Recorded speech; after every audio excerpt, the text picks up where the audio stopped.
Now we're going to get down to the, this is sort of a how-to, you know, what it takes to actually make alternative strategies work. Just a little background, my name is Chip Osborne. I'm from Marblehead, Massachusetts, so I'm the other end of the country. I've been doing alternative management for the past 20 years. My specialty is large acreages, public parks, athletic fields, currently managing 12 national parks for the National Park Service as a volunteer. Colleges, universities, campuses, corporate campuses, municipalities, school districts around the country. I'm a 45-year professional horticulturist. I was a pesticide applicator for 25 of those years. So I'm conventionally trained. My first business that I bought in 1974 was a commercial greenhouse range, retail florist, garden center, nursery. So I'm a commercial grower by trade. All of my education in the early 1970s was entirely chemically oriented. I probably have bought, sprayed, mixed, and applied more pounds of really toxic active ingredient than most land care professionals do. That's just sort of the way it was.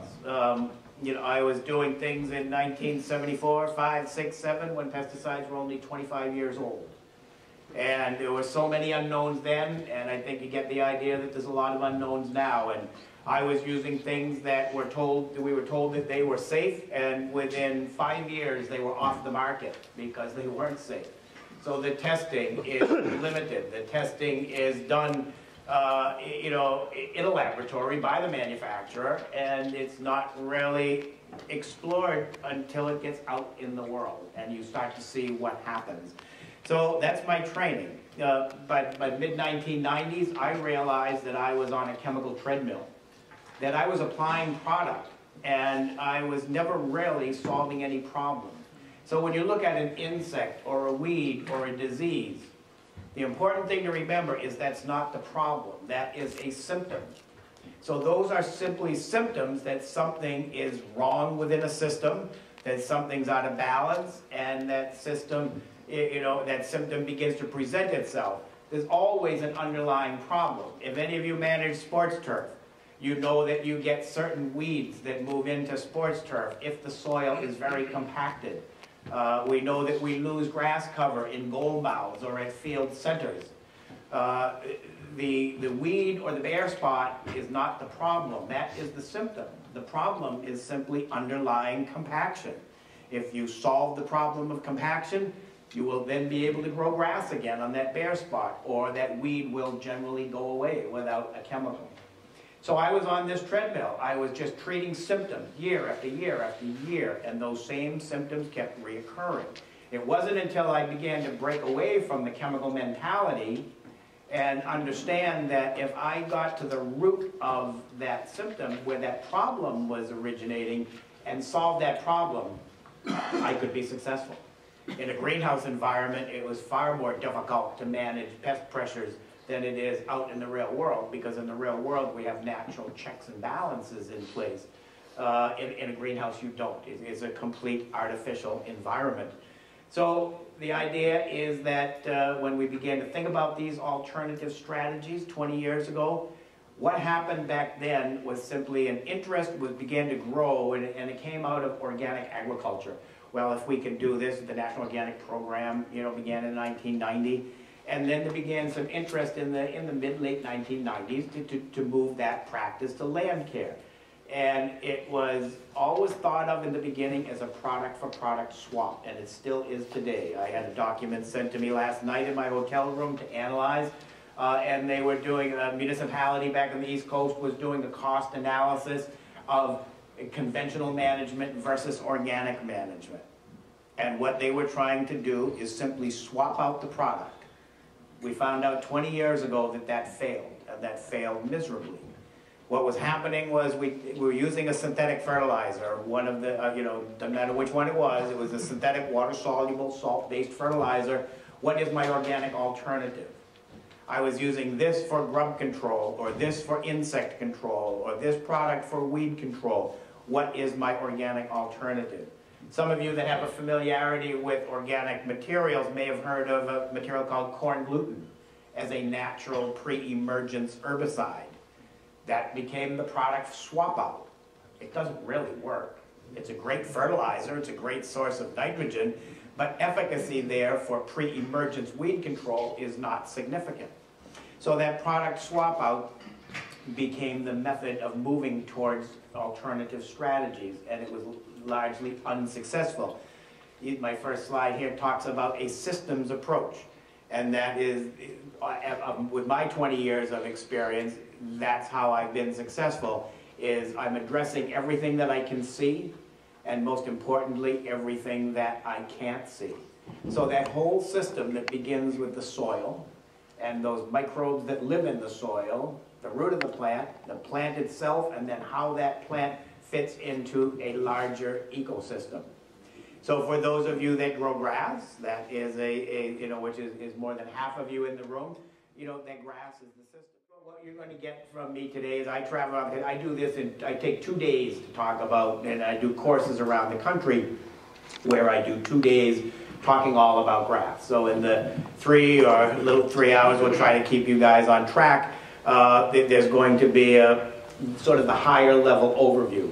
For those of you that are receiving California pesticide applicator recertification credits, they have insisted that there's at least the first hour is going to be spent on those 2 subjects, which would be insect control and weed control, to satisfy that requirement. And then after that, we'll move into the other strategies. I think what I'll probably do is, rather than have you sit here for the next 2.5, 3 hours, I'm going to give you a break, so at some point around 10:30, but it's not as long as that. We just get up, stretch for 5 minutes, get another cup of coffee. We're going to talk about what a turf system is. We're going to talk about the basics of soil biological life. How many of you have, in managing turf or landscape plants, have put a strong focus on the actual microscopic biological life that exists in the soil? So a few of you, and that's really that's going to be the biggest fundamental difference between those of you that have been conventionally trained and what I'm going to talk about here, is that the success of all of this is largely due to the biological life in the soil. And I'm going to go through and actually tell you what the microbes are. I'm going to talk to you how we test for that. And before I start any of my big consulting projects, I test for biological life in the soil, and I can tell you exactly what's living there for bacteria, fungi, protozoa, beneficial nematodes, and how they all work together to supply nutrition for the plant, to mitigate pest pressures, to feed themselves through exudates that are coming from the grass plant, and provide and impart disease resistance to most of the plant material. The first 2 things that go away when you switch away from chemicals into a natural system are surface grazing insect pressures and most turf fungal diseases. Because if we properly follow the steps to build a healthy system, that system puts those defenses in place. So therefore, a good 1-sentence definition of what we're talking about is that natural management or non-chemical management is simply putting a series of preventative steps in place so that problems don't get out of control. That being said, we all know as horticulturists that problems can happen in any system, but with this good, firm, biologically based soil health program in place, they're usually a whole lot easier to deal with. So we'll talk about the system, the basics of biology, soil testing results, how we interpret those results, nutrition, cultural practices. I'll talk about what I call organic IPM, I'm sure you're all aware of integrated pest management, and I have defined organic IPM, which is basically the same as an integrated pest management protocol, but it includes focus of soil health as part of that protocol, and there's a different list of allowed materials that happens at the end of the protocol. Because we are talking about alternative or natural strategies does not mean we don't have product to intervene if we have to. There is a fairly significant list of allowed materials that can be used in a natural system. So the systems approach is the opposite of a product approach, understanding how that system works, and then most importantly, how to make it work for us. So a real world example of that, a municipal project that I undertook in 2002, which is still organic today. You'll actually see pictures of that at all natural sports fields for the last 15 years. We did initial soil tests and found that an acre of topsoil was generating about 75 pounds of nitrogen through natural processes.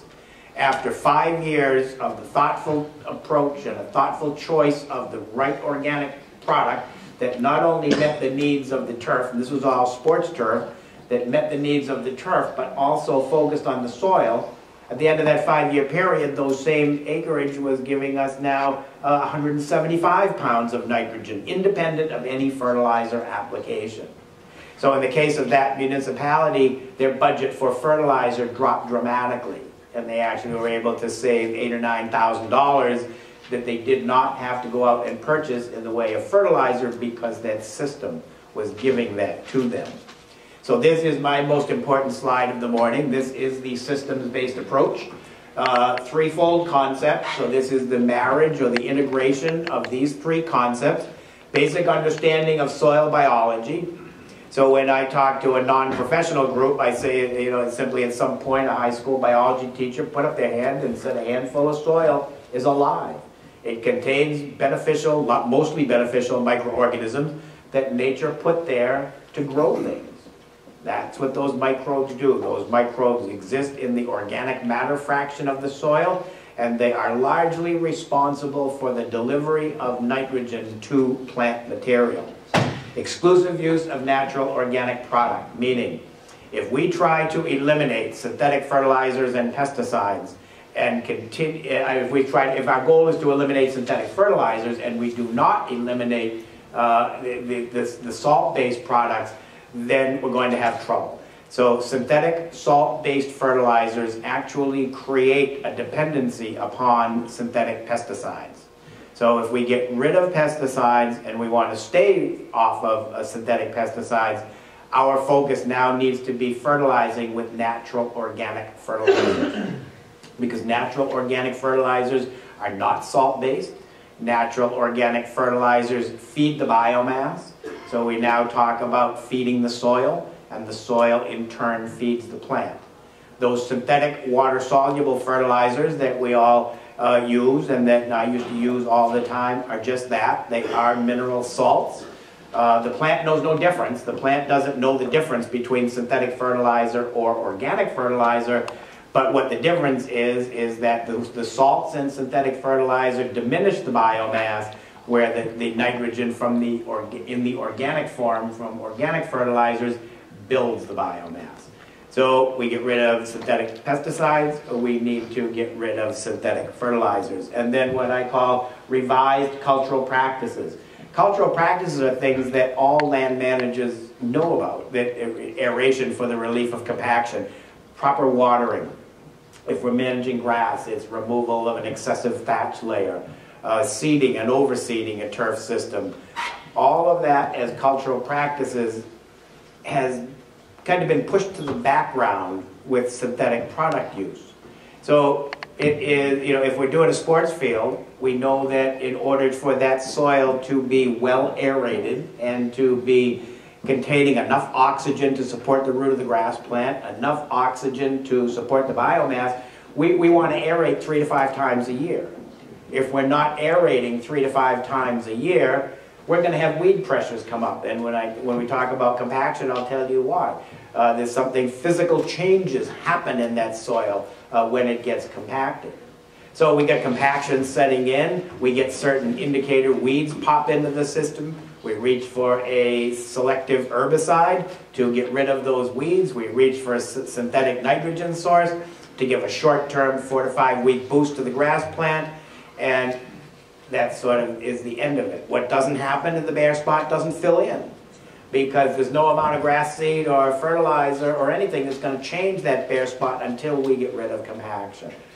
So we tend to put the products, the cultural practice in the background. I can tell you that one of the biggest problems in turf is overwatering, and that happens more often at a homeowner level than it does at a municipal level, because at the municipal level, we're really concerned about, you know, cost and all that. But I worked with a turf manager who was watering aggressively as late as the middle of October back in the Northeast. That should not happen. Irrigation should have stopped back in the middle of September. So not everybody understands that. Grass, if you have to err on one side or the other, always go to the dry side with turf grass, because excessive water for turf causes fungal problems, and then it causes us to reach for a fungicide to intervene. So why go organic? You heard the reasons: human health and the environment. The only comment I'm going to make about pesticides is that any of us that use them know that they, by large part, are EPA registered materials. So they have an EPA registration number on the label.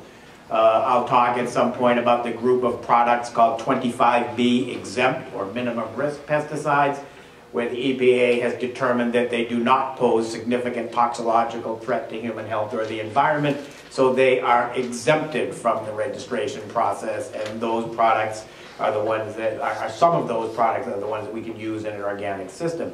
But the EPA registration number, and this happens all the time when I get involved as a first time with a client that is dealing from the conventional perspective, is that it has an EPA registration number and therefore it's safe. And if it wasn't safe, it couldn't get that number. Well, one of the things I get to do every November is to go to Washington as part of I'm on the board of directors of a group in Washington called Beyond Pesticides, and we go to the US EPA and we sit down with OPP, Office of Pesticide Programs, and talk.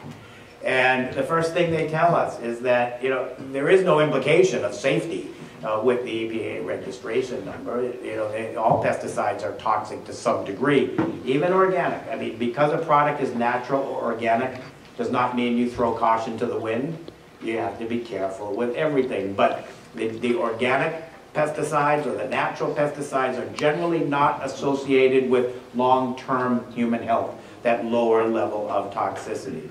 So you heard about LD50, and what happens with this is the EPA tests nothing. The manufacturer does all the testing, submits that data to the EPA for evaluation. And then it is given a conditional registration, and if after a couple of years it proves that it you know, is not a big issue out in the field, it gets a permanent registration. Two things that the EPA is not concerned with, right from their mouth. They don't care whether it works or not. They're not concerned with efficacy. Efficacy is determined in the marketplace. If people buy it, it must work. If they don't buy it, it probably doesn't work. And they don't care about essentiality. So that's not part of what happens. So we have a federal law called FIFRA, Federal Insecticide, Fungicide, Rodenticide Act. It was written in 1972 by the pesticide industry. And it is actually more protective of that industry than it is of us. That's just the way it is. So the EPA is bound by statute to administer FIFRA. And it is based on that acute toxicity that Susan talked about, and is put under the model of risk assessment. If risk outweighs the benefit, then it doesn't come to market. If benefit outweighs the risk, then it does come to market. That benefit in many cases can be economic. So we have this muddled registration process, which is very different than in Europe. In the European Union, the pesticide laws are based on the precautionary principle. We don't use that here because that's not part of FIFRA or the federal statute. So when you take that LD50, that acute toxic dose, the values of that are extrapolated to a 150-pound male, not a vulnerable population, not a child. And so then you get into the discussion, well, what is acceptable? If it's one child in 500, is that acceptable? If it's my child, probably not. So that's the idea that the EPA registration process follows statute written in 1972 and really does not pertain to what science is telling us in this day and age. And we absolutely know that the low-dose exposure is now more problematic than the acute exposure.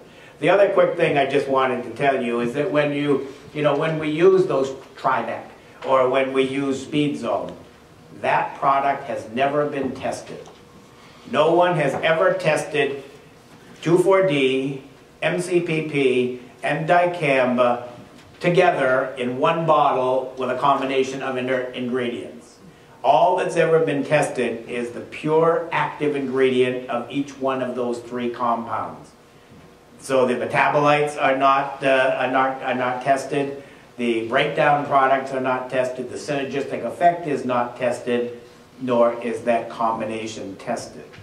So that way, when people tell me that, well, it's got to be safe, because it's got the label on there and it's all been thoroughly tested, when you're talking about combination mixtures, that's not the case. So that's it. That's all I wanted to talk about that. So the bottom line is whether or not we agree about all of this, it doesn't really matter. The fact is we have a changing market. When I started talking about this 20 years ago, I always said someday the market would change. It's changing. It has changed. I'm on the road now 50 weeks a year. I have projects that are as big as transitioning 35 shopping malls in Southern California to all organic practices over a 3-year period. As I said, to colleges, universities, and national parks. So that's half of what I do, and this teaching and training is the other half. And I'm at the point that there's so much interest that I can't take on all the work that is requested of me. So we absolutely have a changing market. Everybody's personal choice on that. So our goal in all of this is to reduce inputs over time. A natural program absolutely should be less expensive at the 3-year point than it is beginning. In the beginning, if we are doing things correctly, it always was that organic programs might cost 15 or 20% more in year 1, and then get less expensive or competitive to the industry in conventional in year 3, and by year 5 it's actually cheaper than a chemical approach. If we have the ability to deliver liquid applications to the landscape, we can actually be cost competitive right up front in year 1 with conventional practices. Liquid organic materials now are totally different than they were even 5 years ago. We're using things now that didn't even really exist 5 years ago, and using things in combination with each other that we weren't doing back before that. So by doing a combination of liquids and granular, we can be very, very cost efficient. Moving towards sustainability. For me, the word sustainability means when that system starts to function more on its own with less input from me. Nutrient cycling is a concept that a healthy, biologically active soil will cycle up to 2.5 pounds of nitrogen every 30 days to the root of a grass plant or any other type of plant material, independent of any fertilizer application. So that is the goal, to get that kind of nitrogen naturally cycling. Once we get to that point, applied nitrogen from a fertilizer bag drops dramatically.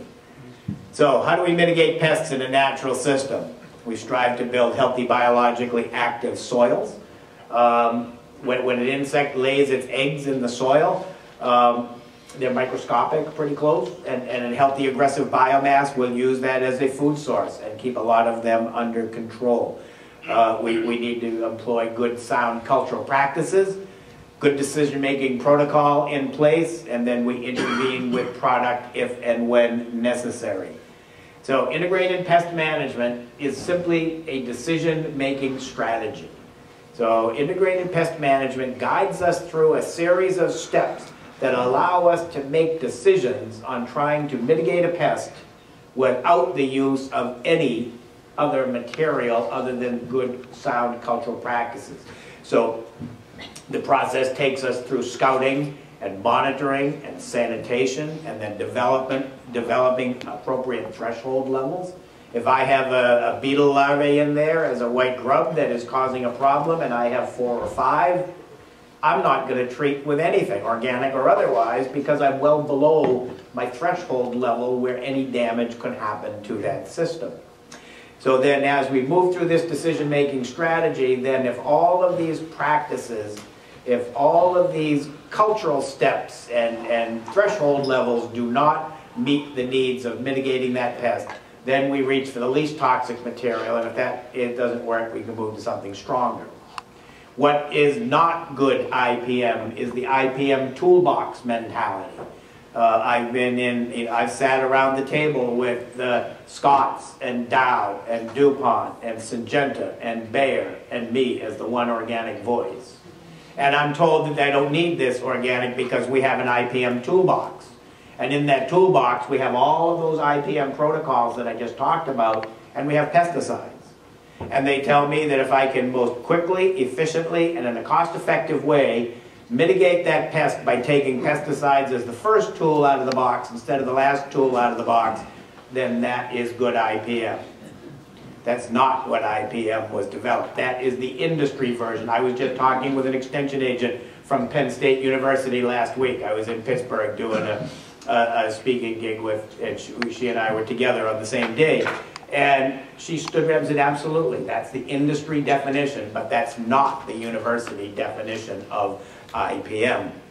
So what I've identified is, down here, is organic IPM, which is all that decision-making strategy, but then we're not using synthetics at the end of the protocol. We're using those 25V exempted materials or materials that are either biorational in nature or botanical in nature that are EPA registered under their division of biorational pesticides, and they are OMRI approved, Organic Materials Review Institute approved. So that is a certification that makes those materials, even though they're EPA registered, allowed in organic land care or organic agricultural production. So allowed intervention, here's the 3 different range of products that we're allowed to use. We have, there's no shortage of materials in there for most insect pressures. New grub control products are coming on the market this year. Fungal disease, there are 2 or 3 very effective bacterial organisms that are now used as fungicides. And then beginning to get some mitigation of weeds on a pre- and post-emergent basis. So first we learn about potential pests. What are they? How do we identify? Then after we make that identification, we need to have that knowledge to learn how to build a healthy system that includes soil, microbes, fertilization, cultural practices, with that systems-based approach, all trying to meet communicated expectations. What I'm talking about here does not mean that I'm going to be fully accepting of a lot of weed pressures, that I'm going to let whatever wants to grow in that system grow. That's not my approach to organic. If I'm managing a high expectation turf system, I'm going to use the same guidelines that the conventional industry uses. 5% minus weed pressures per acre. So when most municipal sector puts out a contract for pesticide, herbicide control in turf, there's usually a clause in there that says 5% threshold for weeds is anything over that, and that's a violation of the contract, and they have to come back and treat it at no cost. So we go by that same benchmark, 5% minus weeds per acre. I'll show you pictures where, you know, we've been organic in sports turf for 7 or 8 years. Weed pressures are at 1%, 2%. I mean, you rarely have to walk through that acre to find a weed. Insects. So we have 3 surface grazing insects and grubs. So we're monitoring. So chinch bug, not a big problem here, but it does exist a little bit. You don't really have the climate for it, so it's not really one that's a bigger problem back on the East Coast, but nevertheless, it is involved somewhat out here. We're going to monitor. We're going to cut a coffee can. If we have when you come onto a property and you see a dead patch of grass, if you don't see the fungal mycelium actually growing there, you can't tell 3 weeks post-fungal infection whether or not that turf damage was caused by an insect or a fungal pathogen. So now you have to be a diagnostician. You have to try to figure out what has caused that turf to die. So the first thing we're going to do, if we're suspecting chinch bug, and the telltale sign of chinch bug is a sort of a dead area of grass that's moving that way, and it's green in front and brown in the back. Coffee can, cut both ends out, pound it down 2-3 inches into the soil. Fill it with water from the garden hose, little thumb over there, a little bit of pressure, fill it up, wait 5 minutes, and if you have chinch bugs, they will all float right to the surface. If you have any of their natural enemies in place, you will see big-eyed bugs in there, and they will be If the count of big-eyed bugs is 50% of what's in that coffee can, then you don't treat, because you will get natural control from natural predators. This is the chinch bug. It's pretty small. It's only 1/5 of an inch long. It inserts a straw-like tube and actually sucks the plant juice right out of there, causing stress to the plant. Small patches beginning, grow larger as insects spread. They winter in partially protected areas. As the weather warms, the adults move to open areas. Females lay eggs 2 or maybe 3 generations a year, overlapping of all generations in the summer. So most cases, chemical control is not necessary here. Studies shown that with adequate fertilization, adequate water, throughout the summer, they're better able to stand up to this kind of a stress. Improving organic matter content if possible, aerate to better support microbial life, all of those right off of a cooperative extension website. There is the big-eyed bug, which is the natural predator of that particular insect. We have a product called Bavaria bassiana. Bavaria bassiana is a naturally occurring fungus that grows in cold soils in the springtime. We can buy it as a commercial preparation, EPA registered, biorational in nature, and this will most often be able to attack and control this with an allowed material in an organic system. Dethatching, because this insect lives in the thatch layer of turf, and then using endophytic grasses. Endophytic grasses, most of the newer cultivars of fescues and perennial ryegrasses, but predominantly fescues, contain natural endophytes. And that natural endophyte, the endophyte is a naturally occurring fungus that forms a symbiotic relationship with the grass plant. And I'll talk about that towards the end when I talk about grasses and the different grasses. But that strategy of actually making that turf area resistant to all of the surface grazing insects. Webworms, night feeders, can't find them in the day by inspecting, so you have to force them to the surface. So the strategy for monitoring this is to take 1 or 2 gallons, 1 or 2 tablespoons of a liquid lemon scent dish detergent and 2 gallons of water. It's an irritant. Pour it over a 2x2 area. It will force the caterpillars to the surface within 5 minutes in the middle of the summer. There's the white moth on the right is the adult, and the larval stage, which does the damage, on the left. So they can be destructive, early spring, early summer, small dead patches. By midsummer, larger areas can be damaged. This is one that you would look for this more often on drought-stressed turf or non-irrigated turf. Generally not something that's a problem when irrigation is in play. 1 or 2 generations a year, they spend their winters as caterpillars in hibernacula right below the soil surface. When they become active in the spring, then they feed for a short time and then pupate. The female moths fly just above the surface of the grass area, dropping a few eggs at a time as they fly. They hatch. They begin immediately feeding on leaf tissue, molt several times, and they can be found at any time during the hot times of the year. BT, Bacillus thuringiensis, another EPA-registered insecticide. EPA, is specifically the variety of Kerstaki. Is a bacterium, a natural soil-borne bacterium that has been extracted from the soil, taken into a laboratory, engineered so that it is no longer a living bacterium, and it has the ability to act as an IGR, an insect growth regulator. So the way this particular product works is it paralyzes the gut of the insect. It stops and slows down and then eventually stops the feeding process of the insect, and then the insect will die. Beneficial nematodes. Beneficial nematodes are microscopic worm-type organisms that you would purchase from an insectary. They work for this insect. They work for the larval stage of beetles as a grub. And the way you buy these as living organisms, not an off-the-shelf product. It's something that comes straight from an insectary. They're saturated and they come in a little bit of a paste and saturated into a sponge. Sponge is full of water. Then it's shipped to you in a little styrofoam box with a cool pack in there to keep it cool. You try to use it within a week at the most after receiving it. I try to use it in 48 hours.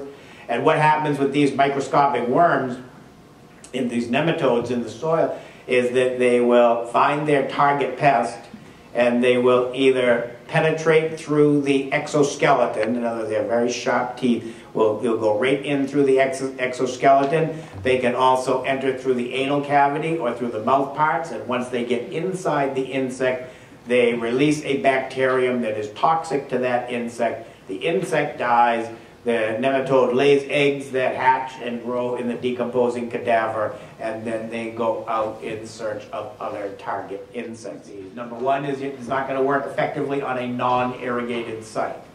So you have to irrigate prior to the application, and then keep the soil moist for about 8 days after the application, and you will get pretty good success. Grubs, larval stage of various beetle species. Taking a 12 by 12 by 12 area of turf, peeling it back, knocking the soil from the roots, and literally going down 5 or 6 inches and sifting it through your hands and counting the grubs that are there. If the count is greater than 8 to 10 per square foot to a 6-inch depth, then you probably have a treatable situation. I've monitored many times where I find 5 or 6, 6 or 7, and I don't do anything. I put my grass, patch back, and the system will take care of it without any significant terminal damage. Monitoring happens April and May, probably a little earlier here. It's March and April here, and August and September in this region of the country. So these two are the more common beetle species that are out in this region of the world. European chafer is emerging. You may or may not have seen that here yet, but it is moving, down the coast area a little bit. This is sort of generic. When we identify beetle, you never see these two at the same time. So this adult comes up from the ground and crawls right up to the top of the grass, looks around, and then flies off. And then 2 or 3 weeks later, an egg is laid and begins this cycle of the grub. So in order to identify what the adult is, you have to identify the grub. So right down here on this end, this is called the raster. So that's the head, and that is sort of the tail end. And that is the raster. And on that raster, there are patterns of slits and hairs, openings surrounded by hair. And that will be that raster pattern is unique to that adult. So that is, then you determine what the adult is, and then you can track the life cycle. May, June beetle. So it's important to identify. We look at the raster pattern. Then it feeds on root hairs. If we exceed the threshold level, we're going to treat. Many times we can get damage coming from crows or skunks or raccoons that are actually looking for that food source. So, if it's really a bad infestation, the grass will kick right up under your feet because they severed the roots. But if it's just beginning and it's not that intense, skunks and raccoons don't dig at random. They know that protein source is there. They can identify that. I had, overnight, I had a field hockey field in September, right in the middle of the season. And the field hockey field is about, 65,000 square feet. It was only 200 or 300 square feet. But the point is, it was in a portion of the field that was not too far offset from the goal mouth, and it was problematic for safety of play. We ended up turning it right around, and 3 weeks later, we had grass growing back there. But that damage was done by skunks and raccoons at nighttime. So a generic life cycle of this insect. Adults first emerge anywhere probably in early to mid-June, mate within 1 or 2 weeks from emergence. Both sexes fly 2-3 miles. What we do know is that when that beetle flies around 2 or 3 miles, that female remembers where she came from and comes back to that same area to lay its eggs. That was proved by Rutgers definitively, Dr. Kopenhofer, about 8 or 9 years ago. Prior to that, we thought it was just random wherever beetles decided to lay their eggs.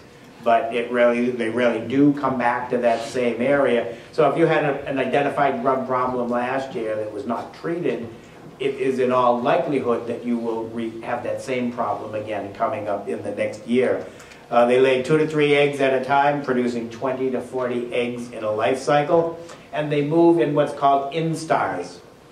So every 10 or 12 days, 10 days to 2 weeks, sometimes 3 weeks, they move from laying the egg to hatching the egg to first instar, second instar, and third instars. The third instar is something that happens here towards the end of the summer. Treatable time of the year for chemicals or organic is at first or second instar. By the time it gets to third instar, it is largely not treatable because it is full grown, and most chemicals and certainly natural products don't really have any effect. Most extension services will tell you that if you have third instar grubs, wait and get it at the next cycle. The one thing that we know we don't want to use now is merit, imidacloprid. You know, that was always the go-to product that went in early in the season. The problem with that class of chemicals, which is called neonicotinoid chemicals, some of you have probably heard about colony collapse disorder and the pollinator issue and how pesticides play into that. Neonicotinoid pesticides have been very strongly implicated in that. They're not the sole cause for sure. There's a varroa mite and there's a natural fungus that attacks pollinators, but the implication of this particular class of chemistries. This is a chemistry that came out in the mid-1990s that was really low mammalian toxicity, so it took the landscape industry by storm for that reason. But they really didn't do any long-term environmental studies that went with that. So it took 20 years out in the field to find out that this was now interfering with pollinators, and as they're in a grass system, if you have clover in the grass system, this particular chemistry will accumulate in the flower of the clover, and then when the pollinator goes to that clover, will pick up that chemistry. So we're treating at the first or second instar. As weather gets cold, they move down, you know, below. In your region of the country here, you don't go into the deep frost like things happen back up in the Midwest and the Northeast. So they're down there, but they're more or less lethargic or semi-dormant. And then in the spring, as the soil's warm, they return to activity. As a third instar in the spring, they're not feeding aggressively because they're full grown. The aggressive feeding is moving from first to second and second to third because that is their active growth cycles. But they're not actively growing anymore at third instar, so they don't feed, so you generally don't get damage at that time of the year. But as you roll back around, then at that third instar goes into a process where it then metamorphosizes into the beetle. So the nematodes work here. They work very well for this product. We also have a new product that's actually been developed right here in California. It is a new Bacillus thuringiensis, a BT. It will be hopefully on the market and registered here this year. It's going to be 2 formulations of the BT. One is going to be marketed as Grubgone, and that is a granular product. And the other formulation is a liquid that will be marketed as Beetlegone, and so that works as on the adult beetle. The Beetlegone could also be used as a liquid spray on turf. So for turf now we have the ability to do either granular or liquid. The liquid formulation is OMRI certified for organic production. The granular formulation complies with 95% of the characteristics for OMRI certification, but the granule, what they do is they take the active BT and they have to bind it to a granular particulate, and the binding agent that binds the BT to the particle doesn't meet OMRI certification. But either one of these products are ones now that we will be using an EPA-registered insecticide that's OMRI approved. Is called Grandivo. And Grandivo works very well on grubs. It's broad spectrum. It works across the landscape. The problem with Grandivo right now is it was developed for agriculture. So it is sold as 4 or 5 pound bags to a case, or a 20-pound case. And that 20-pound case sells for about $800. Well, 5 pounds goes a really long way. So what we're doing, because most of any of these products I'm talking to you about, I've trialed them. I've had the ability to get them before they get to the market and trial them and feed back to the manufacturer on the success or failure of any of these products. So now we're going to work with the Grandivo manufacturers to sell that in 5-pound bags at an affordable cost, as opposed to making anybody purchase 20 pounds for $800 at a time. So we talked about that. There's a picture of the nematodes. So this is the BT, which we talked about. So the insect growth regulators, neem oil is a botanical. Neem oil interferes with the growth process of insects. This has a labeled registration. This is an allowed material. This is an EPA 25B exempt. There's also a formulation that's registered with inert ingredients in it. But what this does, it has a dual registration. It has a registration as a fungicide, and it has a registration as an insecticide. Because what we know about fungal issues is that if you change the surface texture of a leaf, a fungal mycelium can't peg in and run that mycelium through there and get established and cause a problem. So once you change that surface texture, so if we're doing just not turf, but general landscape insecticide control, if you do a tank mixture of horticultural oil and neem oil, you will get 90 to 95% control of most insect problems, and you'll be making a preventative fungicide application. And they're both, it's labeled, so the label's the law, but the label is allowed to do that kind of an application. So we know the pest, we know the damage, we know the life cycle, we know the control, we know how to keep them healthy and vigorous. More often than not, chemicals go beyond their target range. Fungicides, are selective in that they'll go after a fungal pathogen, but they're not selective because they're going to take out the good guys as well as the bad guys. So in a few minutes, I'm going to talk to you about using product to grow beneficial fungi in the soil. So if we spend money to grow fungi in the soil to get ourselves natural disease resistance, and then we religiously fall back on fungicides, we're going to begin to undo a lot of what we did. Getting organic research, one of my main goals is to get research in all of these strategies into the universities, but it's hard to do because most research in universities in land management or agriculture is funded by the conventional industry. And the organic industry is small and fledgling and doesn't have those financial resources, to do that. So that's why we don't get a lot of research on organic products. Most of the research on organic products is done by people like me, and that's considered, and I readily admit, it's anecdotal. I'm not in a university. I try to replicate it. I have my own controls, and I do my own thing, but I'm not in a university situation. So it is admittedly anecdotal. I can tell you if things work or if they don't work, but it's not done in academia. I was in Georgia and talking to, I did a talk with the head of turfgrass research with the University of Georgia. And, we talked about research, if he had done any research on organic products as far as they related to warm season grasses. Not interested, because nobody would fund it. It cost $35,000 to fund a 3x3 trial. Nobody in the industry was willing to do that. So I happened to introduce him to a woman who was an executive director of the largest private philanthropic foundation in Atlanta. She was organically inclined, and she stepped up to the table and funded his research. And his research involved using compost as a top dress to build natural fungal resistance into the plants, called acquired immune resistance.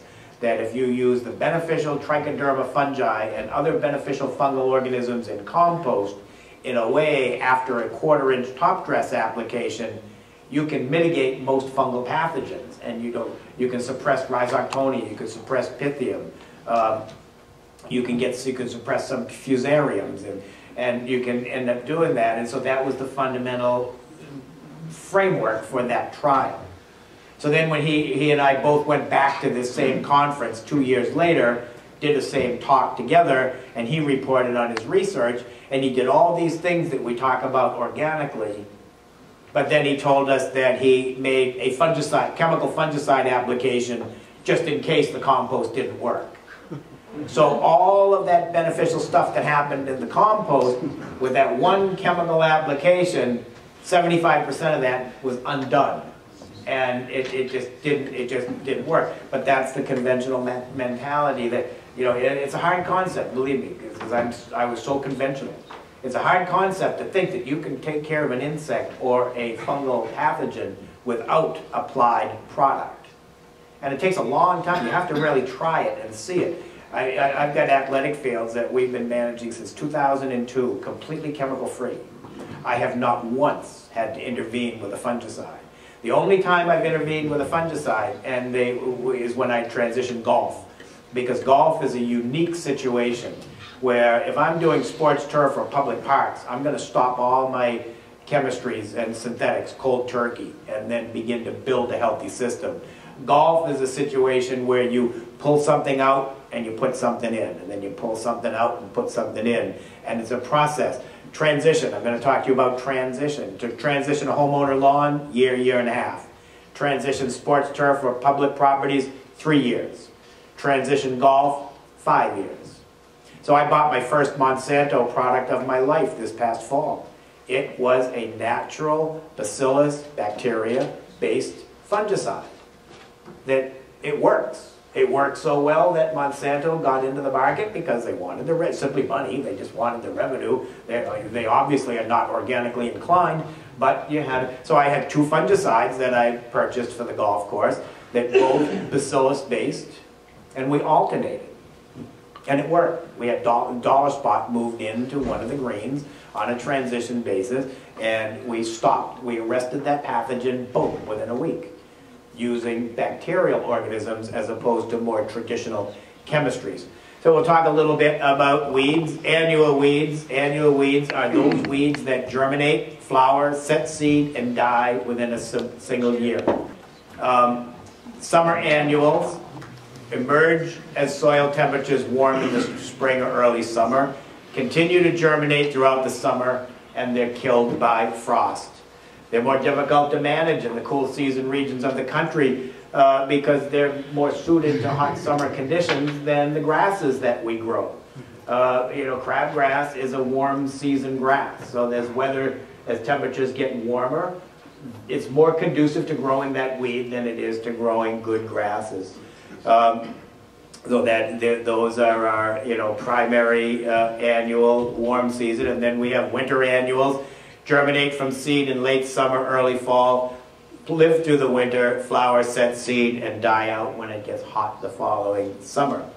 Generally can't survive those summer months. Occasionally they may germinate in the spring, but they die out in the summer as well. And then here are the common winter annuals. Then we have perennial weeds. Perennial weed is a weed that lives for many years and does not die after flowering.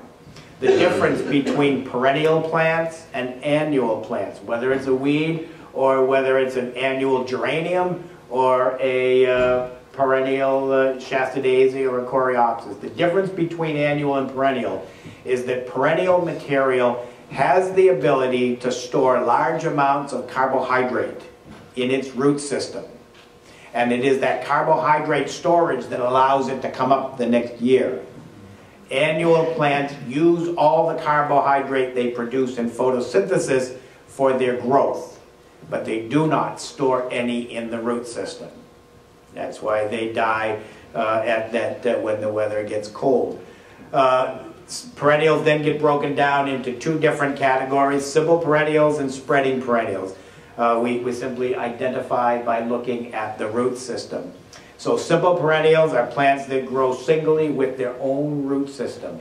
They begin their life as a seed, they get bigger, they have stored carbohydrate, then they come back the next year, and they get bigger and bigger every year. Broadleaf plantain is a perfect example. You very often will find several rosettes of plantain growing together in a very compacted area, but if you pull them all out, they're all individual plants on their own independent root systems.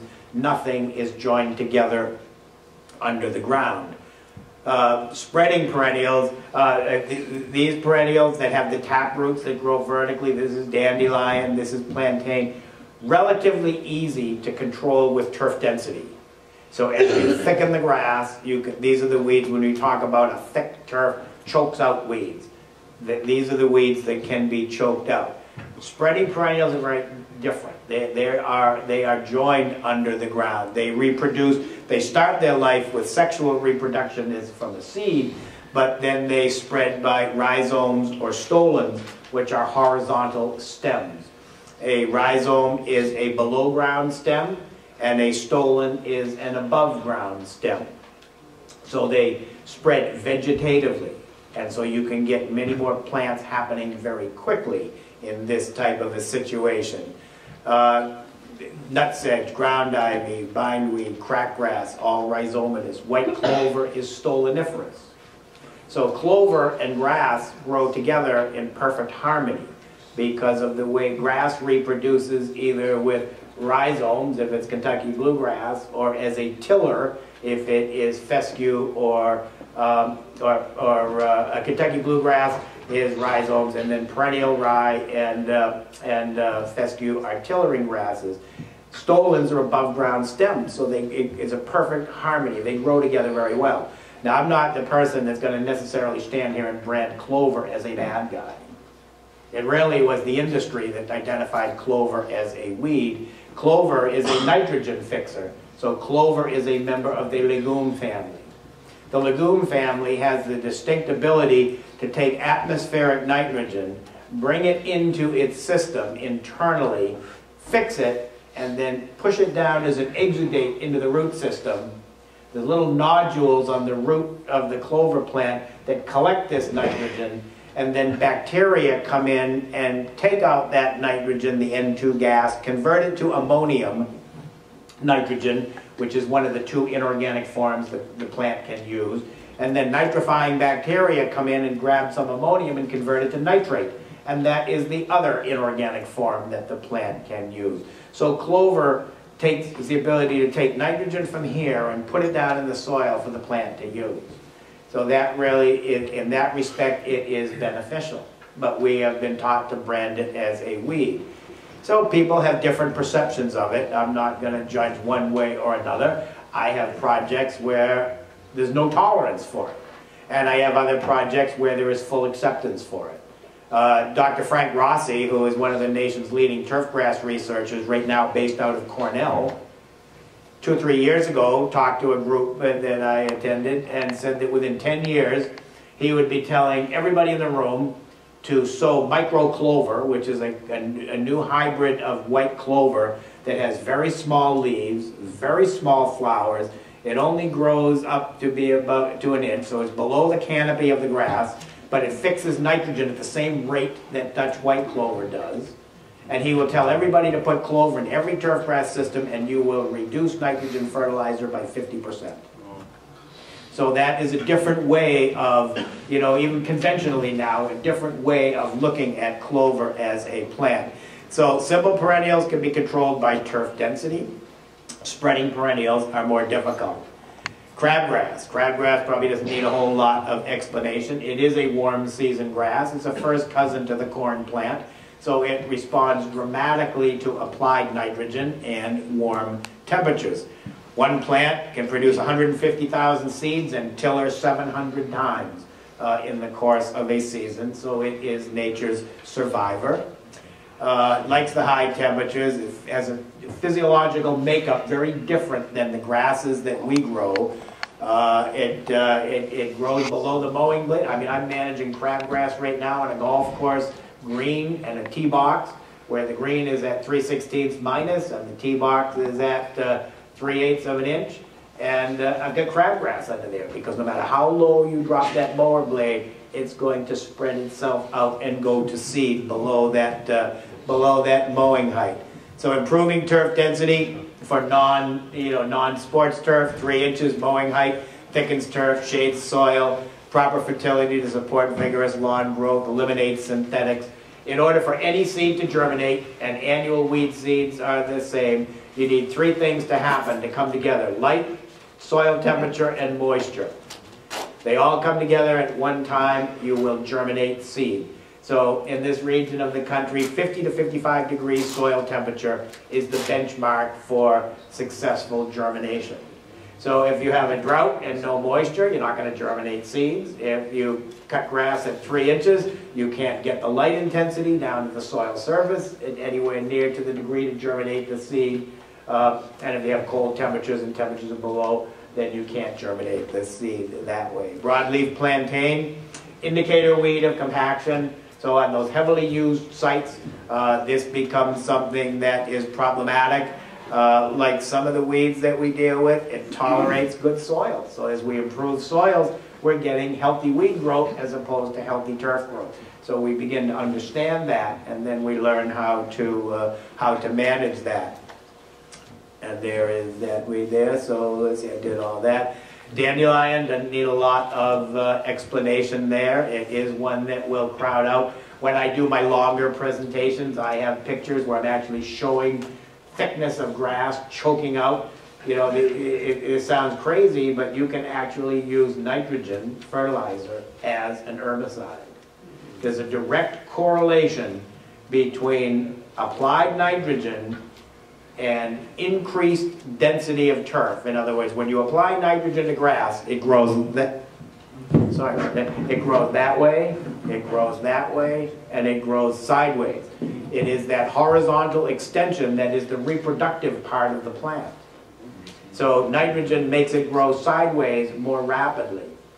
Nitrogen, so the correlation between nitrogen going up and the ability of a grass to thicken rapidly, nitrogen going up and decreasing weed populations.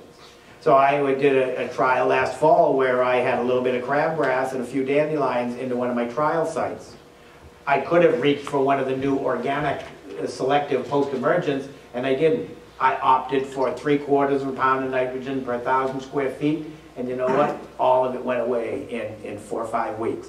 So nitrogen became my herbicide, and I was still well below my annual rate of N per 1,000 that I wanted in that system. Clover, talked about that. Show you quick pictures here, and then we'll take a break. So I can talk to you about this, but I always show pictures because you can sit there and say, yeah, it all sounds good, you know, but does it really work?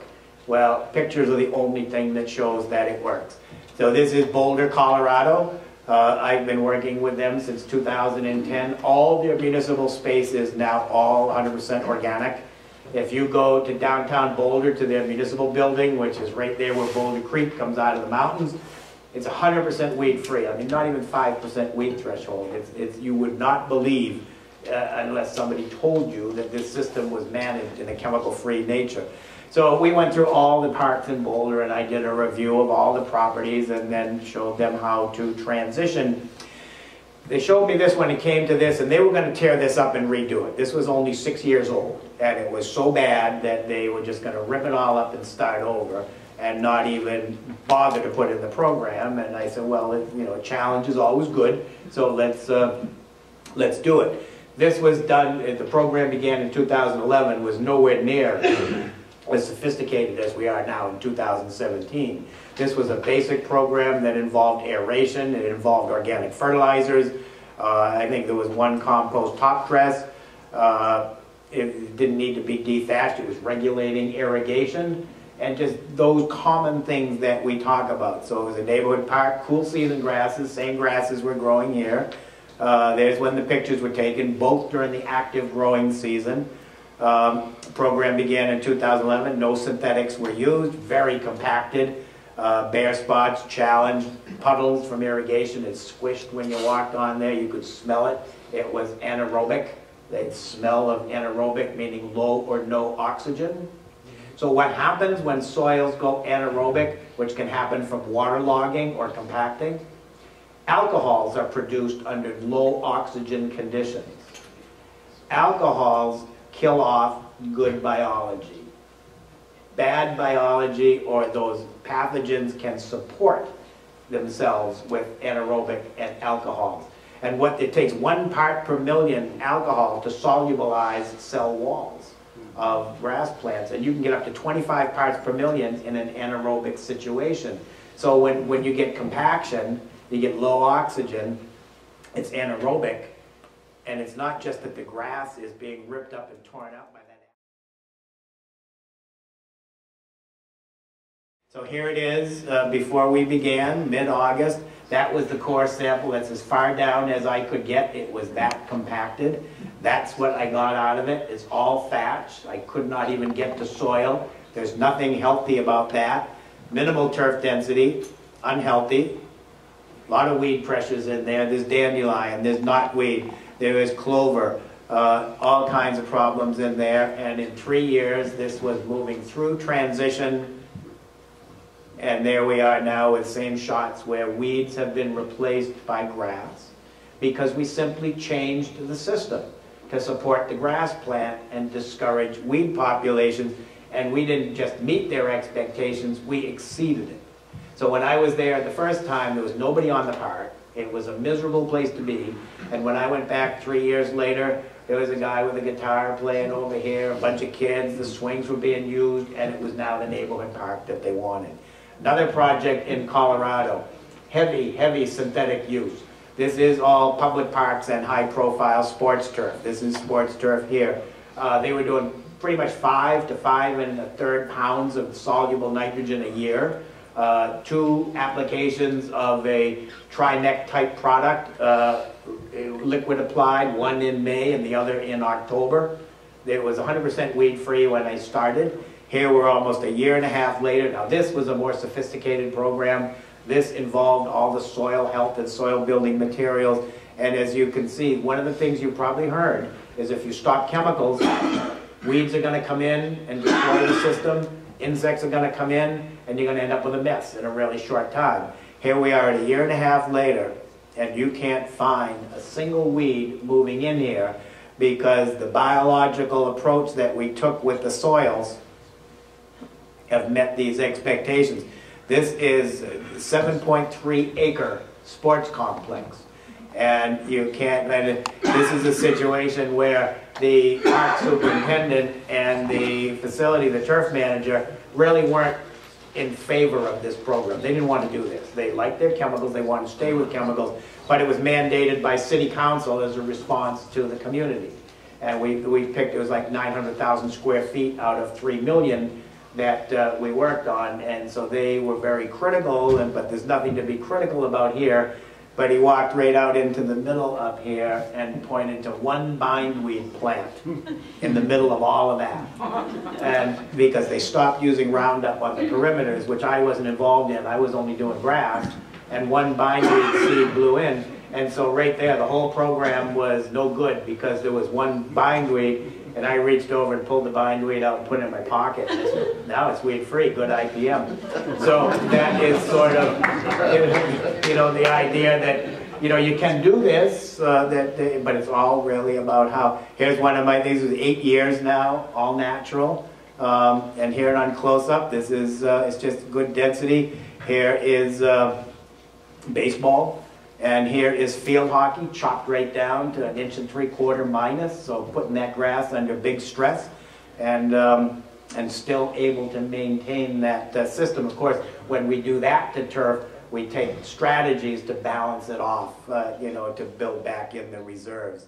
So why don't we get up, take fight in the weed? So these products, the history of all of this is, as many of you are probably aware, World War II. So chemical warfare research in the Second World War by Germany and the United States produced biocides. They were used in warfare, and after the war they realized that they worked effectively taking, out insects, weeds, disease, and they began to realize they needed to recoup some money on that R&D, and they marketed these products to the agricultural sector with promises of increased yields per acre, and that's exactly what happened with, killing insects and killing, controlling diseases and killing weeds. The first nitrogen-based fertilizers were munitions. Ammonium nitrate was a bomb in the Second World War, so that became known as an artificial manure.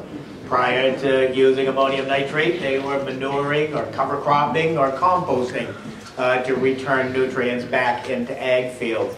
If you go back to some of the same fields now, you'll find that yields per acre are less than they were in the 1920s and 1930s. GMO technology notwithstanding, because genetically engineering crops has allowed things to be planted a whole lot closer together, because now we're not mechanically weeding, we're weeding through sprays with airplanes with that. So the idea that we have these products were, from warfare research.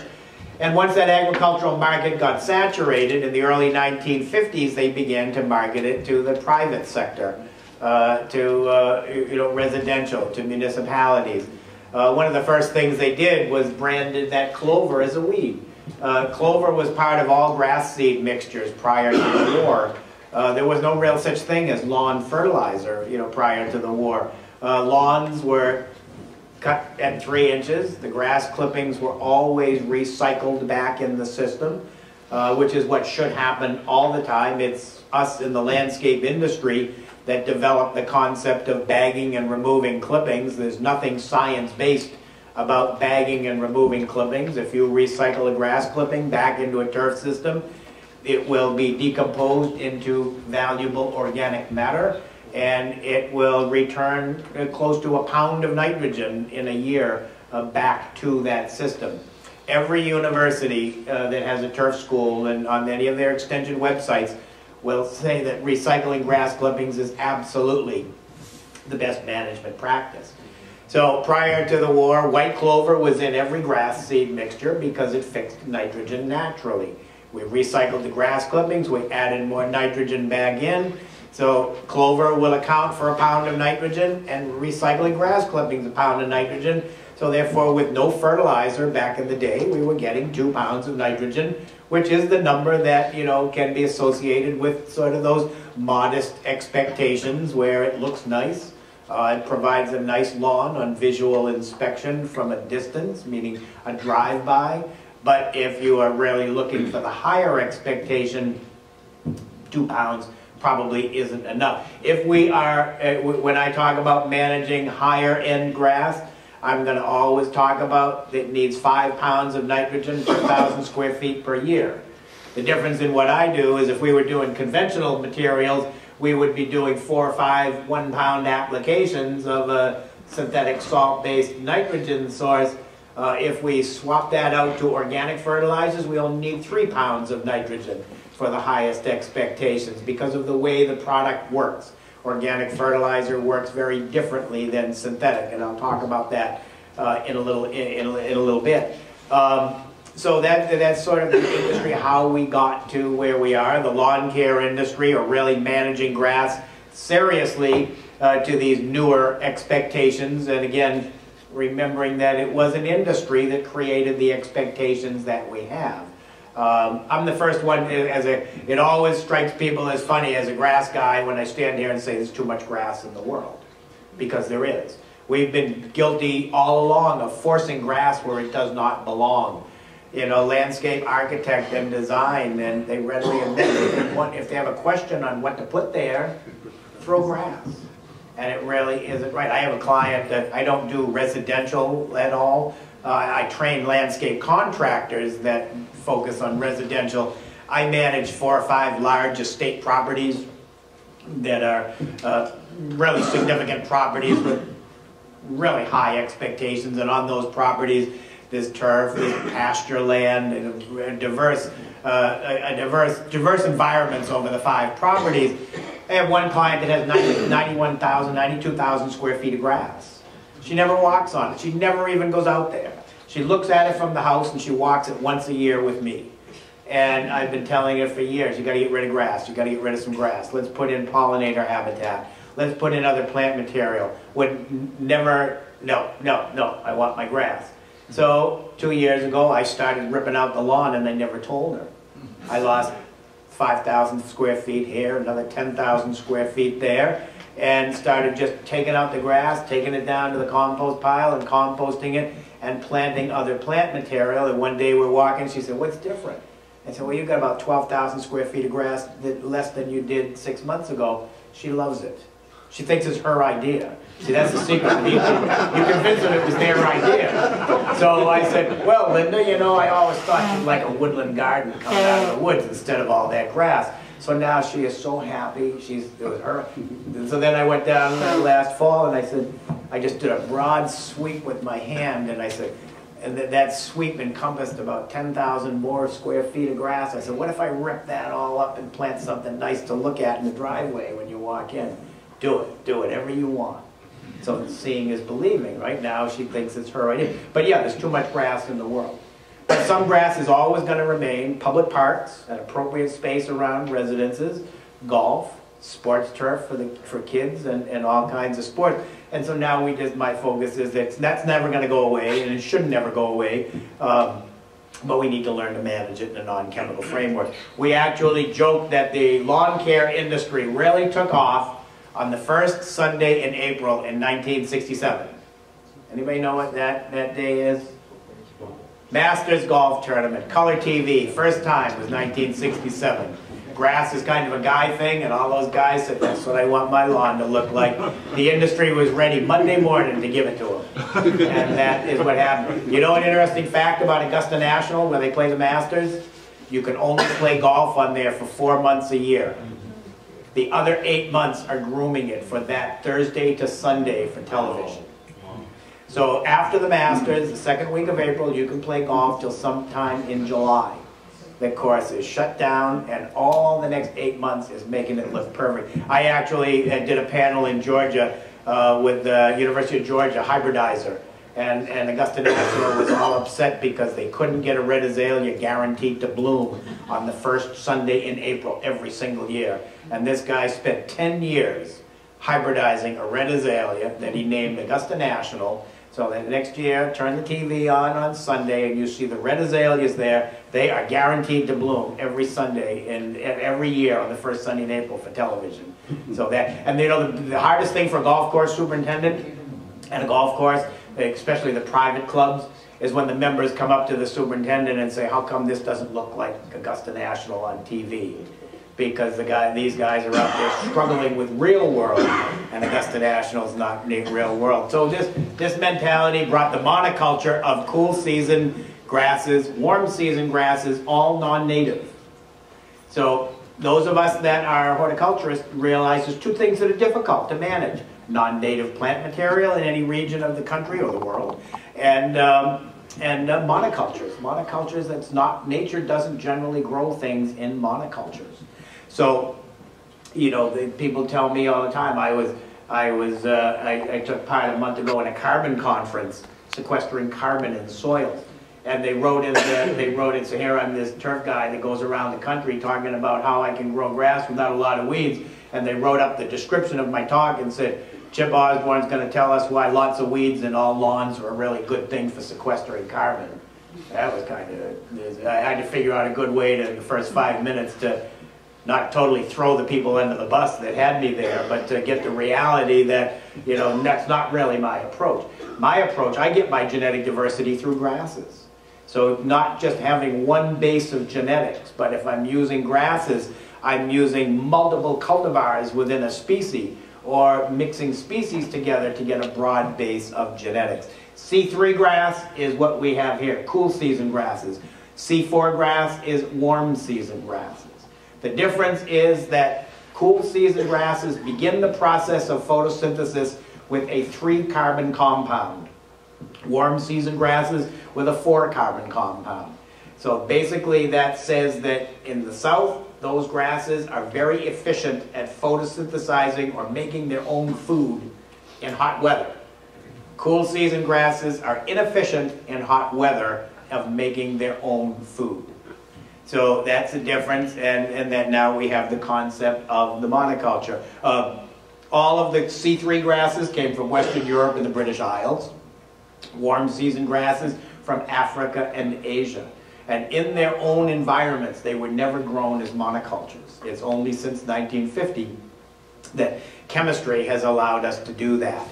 Difference between the conventional and natural approaches. Conventional, synthetic fertilizers, largely water soluble. I mean, we all know that they can be encapsulated or with the polymer coatings or sulfur to slow down where the water has to degrade that coating before it can release that soluble nitrogen source, primarily urea.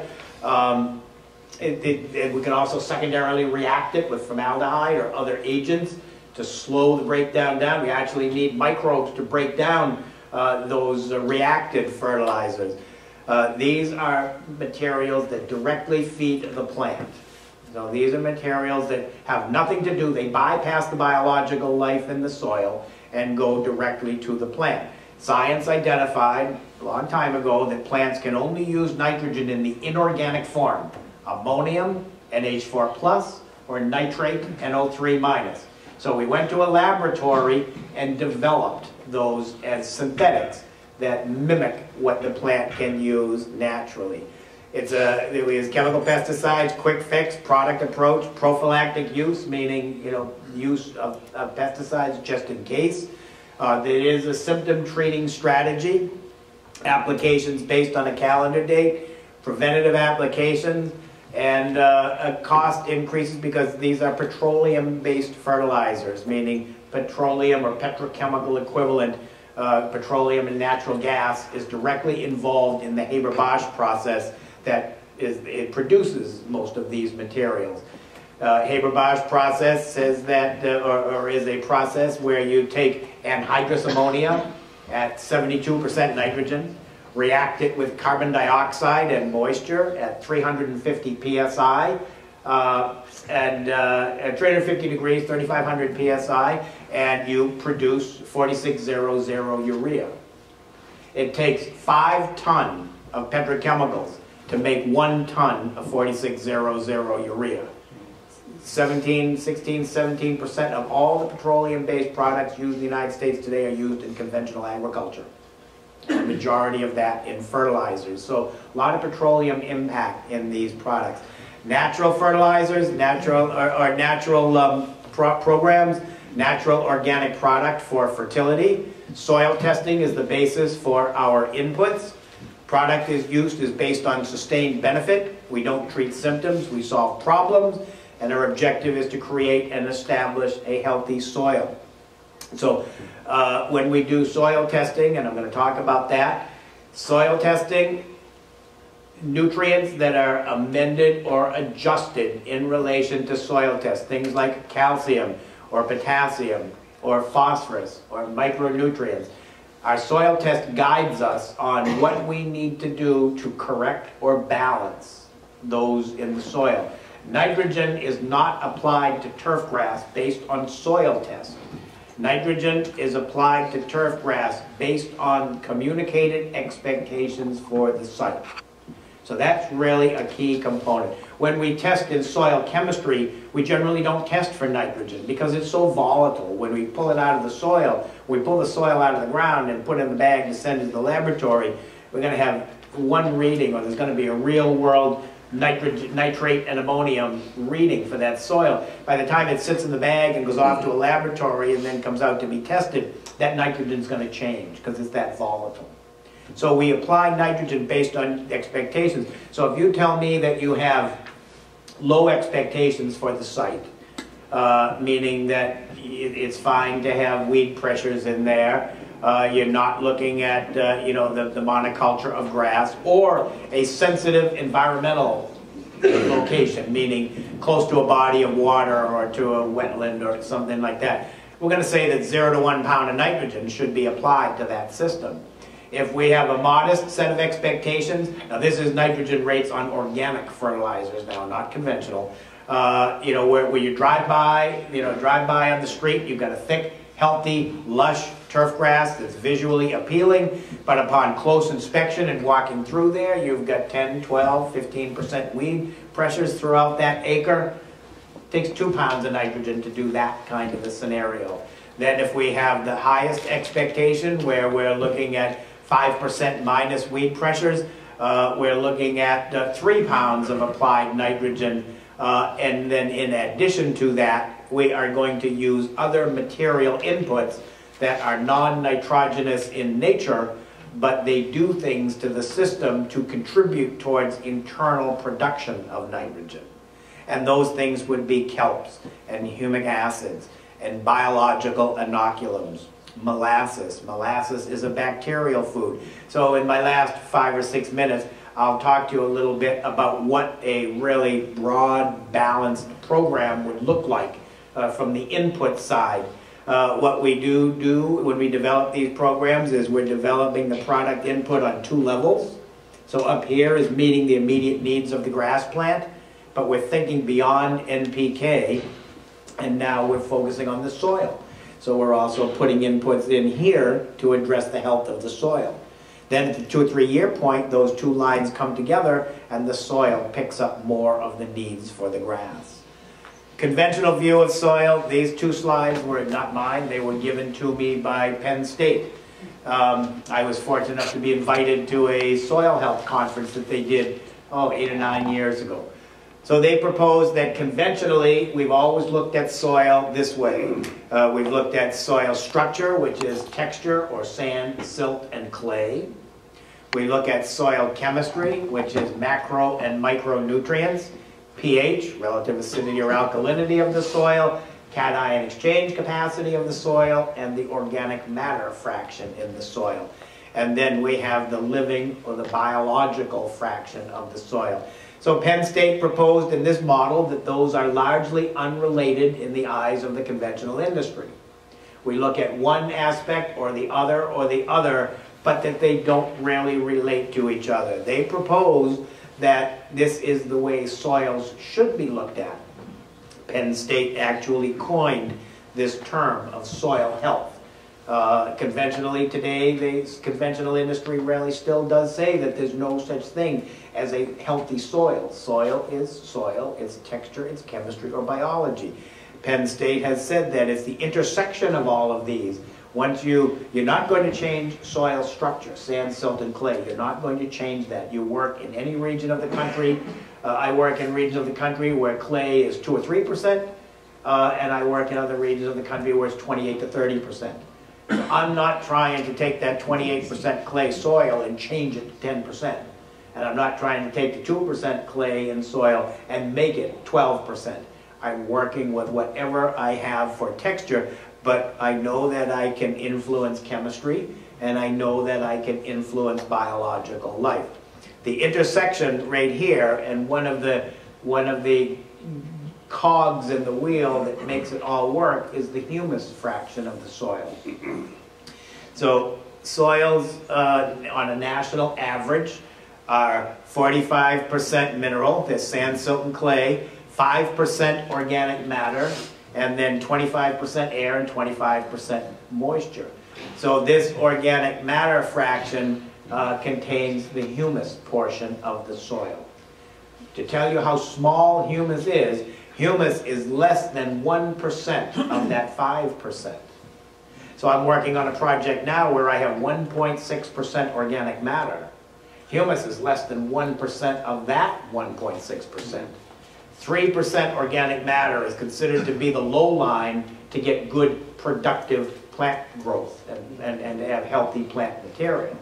So 1.6% organic matter on that project, I don't have any real budget or ability to change that 1.6 to 5. It's not going to happen. So then I have to be as target that 1.6 and that humus fraction, like surgically targeting it. And the applications of humates, either granular or liquid, humic acids, they become the most important thing that I can do, because that, more important than nitrogen, because that is strongly affecting that humus fraction of the soil. So what this pie chart is telling us, when you pick up a handful of soil, if it has good pore space is the concept that all soil particles from the microscopic sheets of clay to the largest grains of sand should be surrounded on all sides by air. Air contains oxygen, oxygen critical for the root of the plant to grow, oxygen critical to sustain the microbial biomass. So if we have that, then we have a handful of soil is 50% solid and 50% air. And then roughly half of that air wants to be filled with moisture to support the plant material. So that's our starting point. Soil texture, sand, silt, and clay, simply is a particle size definition.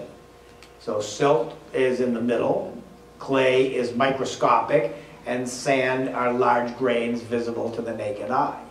So when we get compacted soils, it's the downward pressure on soils, either through mechanical means, through excessive aeration, through heavy rain events, through athletic play, through our mowing equipment. When we aerate, we are compacting and relieving compaction at the same time. With lawnmowers now, the ride-on lawnmowers that weigh 800, 900 pounds, we can be getting, compacting happening on a weekly basis. And then if we don't understand that and relieve that, we can get into a bad situation over time. We've seen it happen, often. So that particle size definition. So what happens when you get compaction or then you get rain on it, it's the clay that begins to compact. And then the silt moves down with water and the silt clogs up those pore spaces. And then the oxygen is gone. And then it goes anaerobic. And then the bad, the undesirable bacterial organisms begin to flourish, and the ones that we really want to keep the soil healthy and biologically active are forced into dormancy. So what is soil biology? Bacteria, fungi, protozoa, nematodes, microarthropods, or microscopic spiders. So when we're managing now, when we think about the landscapes that we all manage, so we're all working in the highly managed landscapes for the most part, we want to mimic a natural ecosystem. So nature has it right. And we've been taught, for the last 50 or 60 years that we need to intervene with nature. We need to go to war with nature. The idea is that nature really has it figured out, and then we just need to know how to mimic that and apply it to the managed landscape so that we can meet those communicated expectations with as little synthetic intervention as possible. So the most important thing in the very beginning is to address both the above and the below ground portions of the plant. A healthy plant. So when we have photosynthesis. So photosynthesis is the process where plant produces its own food. So the most important concept to understand right off the bat is that in a bag of lawn fertilizer, in a bag of ornamental plant fertilizer, house plant fertilizer, in any of those fertilizer bags, boxes, or bottles, there is absolutely no food for the plant. Even though it says lawn food or plant food. There's nothing in there. Nitrogen, phosphorus, and potassium are not plant food. They're raw materials that act as catalysts in physiological processes of the plant. So where this is a sort of a grass talk, let's focus on nitrogen because grass needs nitrogen the most, potassium next, and phosphorus a very distant third, if at all. All my lawn turf fertilizer programs in the soil. So we don't need phosphorus in the form of a fertilizer. Fertilizers are cheaper if you move away from phosphorus. So in the process of photosynthesis, we apply nitrogen to the turf. If it's the spring of the year, you get aggressive top growth. If it is the fall of the year, you get aggressive root growth. Genetics. Strictly genetics of that plant combined with seasons of the year. All times of the year you get horizontal extension or the thickening of the system. And in my work and in my opinion, that's the most important thing. That's what I want. I don't care about producing that. I do care about the aggressive root system in the fall, but I really want turf density. Nitrogen also makes the grass get greener. Green is the chlorophyll in the blade of grass. So as nitrogen is applied, chlorophyll becomes denser. The grass gets greener. It's the chlorophyll in the blade of grass that reacts with energy from the sun in the presence of carbon dioxide and moisture, on the underside of the blade of grass are microscopic openings called stomata. Those stomata, or stomates, open and close at dawn and dusk. That's the time of the day when the air is generally the calmest. Carbon dioxide goes right inside the grass plant. Chemical reaction happens with the chlorophyll and produces carbohydrates, sugars, starches, and amino acids. And that's plant food. That's what the plant grows on. The crown of the grass plant has an incredible storage capacity to store carbohydrates for future needs at the time of the year when hot weather, when the grass can't produce its own efficiently. And then the balance of those carbohydrates become exudates. So that root system doesn't just take up water and nutrients, it pushes down exudates. So a healthy plant will put as much as 80% of the energy it produces in photosynthesis into the root system as an exudate. Half of that energy that goes into the root system supports the root of the plant. The other half is released as food for microbes. So fungi and mycorrhizal and bacteria will colonize the roots of the grasses or our plants just to make use of these carbohydrates. So mycorrhizal fungi, you probably all have heard of mycorrhizal fungi. Those fungi that have natural associations with trees, where nobody, out in the forest, nobody's fertilizing. Trees grow, trees leaf out, the leaves fall. Fungi and saprophytic bacteria decompose those leaves. Byproduct of decomposition is nutrient, is nitrogen and phosphorus. The roots take that back up, and that is self-fertilizing. Mycorrhizal fungi have an association with them. Mycorrhizal are those organisms that grow right into the root of the tree, and then they extend for many meters beyond that drip line of the tree, pulling nutrients in from where it cannot be reached by the actual root zone. Successional grasses generally do not have high endomycorrhizal colonizations. So we do a one-time inoculum, really low cost. Really low cost, like 50 cents a 1,000 square feet. And we get those spores in there. And then through our management program, we add humic acids or fungal foods to grow those mycorrhizal organisms. We want to try to get a 50 or 60% root colonization. And what that does is when the root of the grass plant goes down in there, and then you have the primary root and then the secondary and tertiary roots, or what we call the root hairs, they pull nutrients from the soil. But at some point, they pull all the nutrients from that area right around where they can reach. And now that becomes a depletion zone. No more nutrients there until you apply more from the fertilizer bag. If we inoculate with mycorrhizal fungi, those organisms grow right into the root of the grass plant, and then they reach out beyond that depletion zone and pull all that nutrient back into the plant that otherwise couldn't have been reached by the plant's roots. This process feeds those organisms and encourages that beneficial colonization. So the exudates are carbohydrates, sugars, and proteins. They release to feed bacteria and fungi. These beneficial microbes create a protective shield around the root. So this becomes the disease resistance. This is what's called acquired immune resistance, protecting that plant from pathogens. How much biology is in a healthy soil?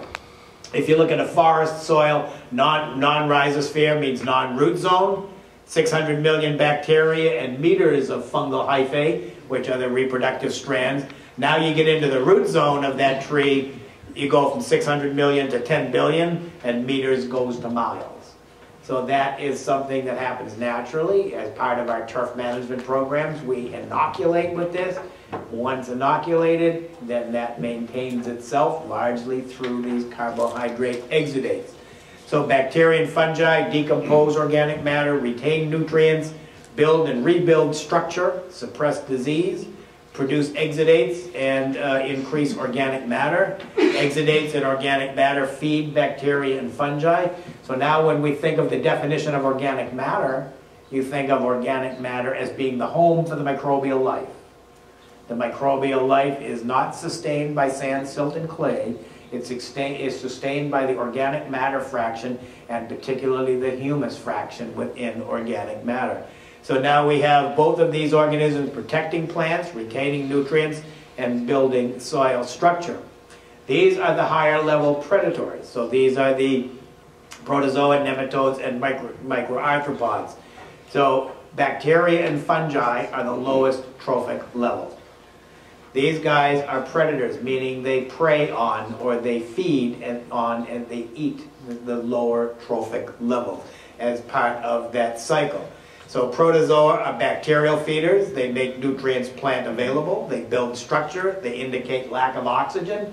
Protozoas can be flagellates and amoeba that cycle nutrients. And then there's another protozoan called a ciliate, which is an anaerobic organism. So if ciliate numbers are high on a biological soil test, I know that that soil is compacted and there's a lack of oxygen there because those guys thrive on low oxygen, and the ones that need oxygen aren't as active as they should be. So these live in those pore spaces around soil particles. So if we have a bacteria, single cell bacteria, that bacteria is responsible for breaking down an organic nitrogen source. So it's important to understand that plants cannot use nitrogen in the organic form. So a bag of fertilizer that has nitrogen in the organic, and a bag of organic fertilizer, nitrogen is in the organic form. It either comes from a grain or an animal byproduct. So those are our two organic nitrogen sources. The plant can't use any of that nitrogen. It has to be converted to ammonium or nitrate, which are both inorganic. And it is this process that makes that happen. So you put the organic fertilizer down, you recycle the grass clipping, you put a 1/4 inch of compost on the system, you've got the root system of the grass plant that gets sloughed off and gets broken down by the microbes. All of those things are organic, pieces of organic matter. So when you get that organic fertilizer now, you spread that. When you have, when you have organic fertilizer, you spread that on the grass. Bacterial organisms come in and they pick up that organic fertilizer, they interact with it, they use it as a food, they break it down. Now the nitrogen is in the body of that bacteria. That bacteria is made up of 5 units of carbon and 1 unit of nitrogen. Now a protozoan comes along. These guys come along and they eat that bacteria. That bacteria, that protozoa, is 20 units of carbon and 1 unit of nitrogen. So it doesn't need the nitrogen it picked up from the bacteria, and it immediately releases it. The carbon goes into the soil as a long-term energy resource for other microbes, and the nitrogen is now in the ammonium form, was organic form of nitrogen, it's now converted to ammonium, and some of that ammonium immediately goes into the root of the grass plant. Some of that ammonium gets attracted to the cation exchange sites, those negatively charged sites that are in some of the clays and in the humus fraction of organic matter. Then we have nitrifying bacteria that come in and pick up some of that ammonium and convert it to nitrate, and the nitrate goes right to the grass plant. So we know that grass plants like nitrogen 50-50, half ammonium, half nitrate. If it's a tree, it prefers it all ammonium. So you don't have a lot of nitrifying bacteria in a forest. Annual plants like more nitrate than they do ammonium. Perennial plants, little bit ammonium dominant, and grass likes it 50-50. So that's how this is the process now. This is the biological process. Now this is, again, the high-level overview. I usually have like 12 or 15 slides leading up to all of this that really sets it out. So this is basically, this is what is happening. Nematodes are largely beneficial. We do have bad guys there, the root knot nematodes and others that cause problems. But beneficial nematodes have the ability to outcompete the bad guys. The good guys know who the bad guys are. So if we develop this, these guys feed on fungi. So nematodes have that same relationship with fungal organisms that protozoa have with bacteria. So nematode can feed on fungi and release that nitrogen. They also can feed on some limited bacteria, plants, insects, other nematodes, build structure, and then inhibit the root feeding. Microarthropods, microscopic spiders, nutrients available, stimulate prey, build soil, and they're called taxicab because they're large enough to have single-cell bacteria hop on and move around and disperse the biomass. So now when you look at these organisms, look at nitrogen content. Bacteria, 7.5 to 10% nitrogen. Fungi, 2.5 to 10. High nitrogen, then nematodes and protozoans, really low nitrogen. So these low nitrogen guys feed on these guys, and they release that nitrogen from the biological system in a plant-available form that goes directly to the grass roots. And then earthworms as a 10 to 12% nitrogen in those bodies. So these organisms can retain 10 to 15 pounds of nitrogen, 1,000 square feet a year in a healthy soil. Nutrient cycling can cycle 2.5 pounds per 1,000 every 30 days, as long as we have good oxygen, well aerated to support this biomass. Here's the anaerobic soil. Weeds and pests can dominate. It's the alcohol and the nasty compounds that build up. Beneficial organisms will not tolerate them. The disease causers will. Again, 1 part per million alcohol can solubilize the cell walls. And it's not uncommon in a heavily compacted soil to have alcohol up to 25 parts per million. So that's really what's happening, causing the decline of a lot of plant material. Anaerobic soil also can alter the pH. It can make unwanted pH changes. It can also volatilize nutrients and have them lost back to the atmosphere. What plants grow best with what organisms? Conifer trees prefer a very strong fungal dominance. Deciduous trees, strongly fungal. Shrubs, vines, and perennials, slightly fungal. Bentgrass, fescues, ryegrasses, bluegrasses, equal fungal to bacterial or slight bacterial dominance. Annuals and vegetables, bacterial, and weeds, very strongly bacterial. So one of the things that I test for is the relationship of fungi to bacteria. So I have a project right now on, we started it in September, and then what's going to happen in April is going to be building on what we did in the fall, but heavily pesticide. It was pre and post-emergent products. So it was a baseball field used as soccer in the outfield, as all-purpose turf. No weeds. It was completely weed-free. But now turf grass, as I said once, roughly a 1-to-1 fungal to bacterial. My fungal to bacterial ratio in here was 0.03 to 1, meaning it's almost totally bacterial. So now I know that when I stop pesticides, herbicides cold turkey, that soil is going to want to grow a weed a whole lot better than it wants to grow the cool season grasses that are there.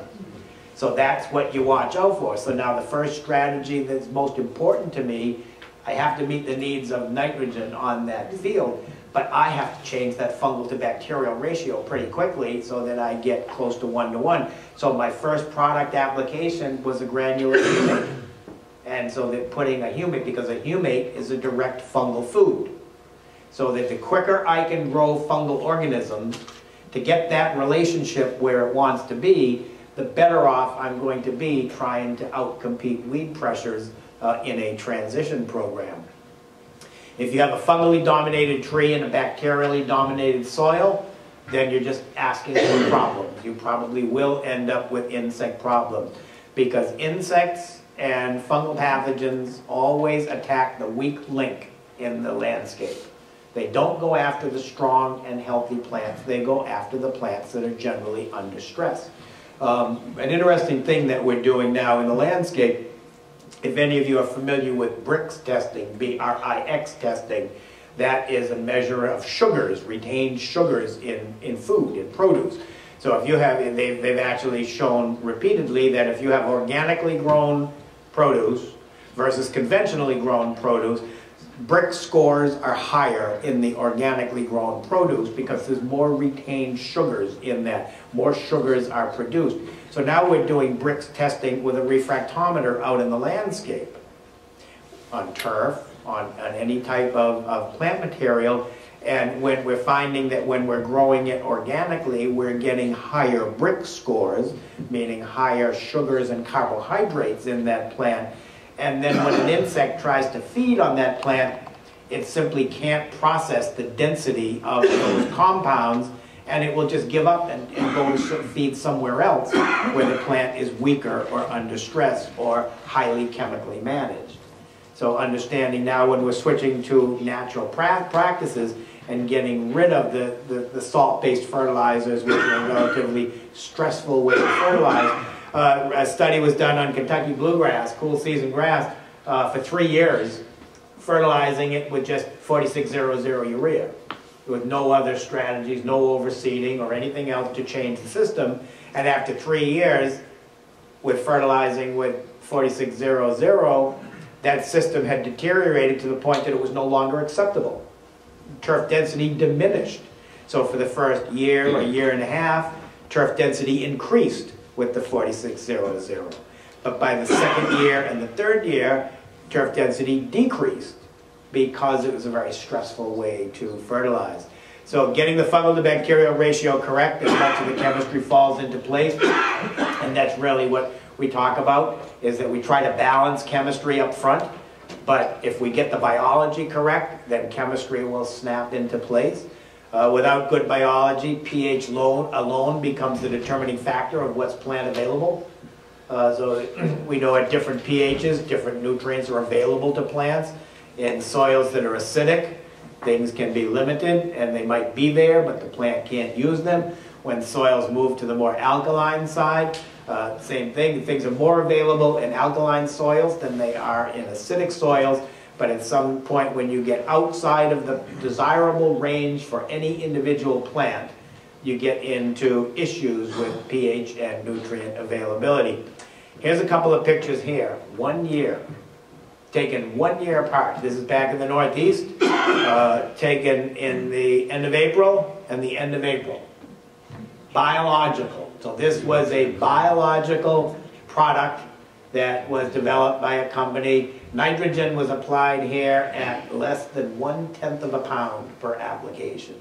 But it was the biological life that made this happen. This is a non-irrigated site. So this was a one granular organic application, but it was a proprietary biological. So what we can do now is we can actually take biological soil tests. And if the project is big enough, I can pick up the phone and call somebody and say, here's my soil test. I email them the soil test. They make me a biological preparation that's absolutely unique to that region. So we're doing that right now in Southern California. Over 35 different properties, we did 35 biological assays, and everything that was missing has now been incorporated into a specially blended preparation that's going to be used to a fertigation system. So now the focus is off of NPK, but on the biological framework. And as I said, what the goal is here is less is more. So we're doing applications of nitrogen that are really low, lower than most of us ever play with, 1 2/10 of a pound per application. Almost a spoon feeding. If it was a golf course, that's what you would be doing at those low rates. But it's the biology in here. So they're fundamentally changing the biological complex of that soil. Soil organic matter, 2 major components. We have the effects of the organic matter itself.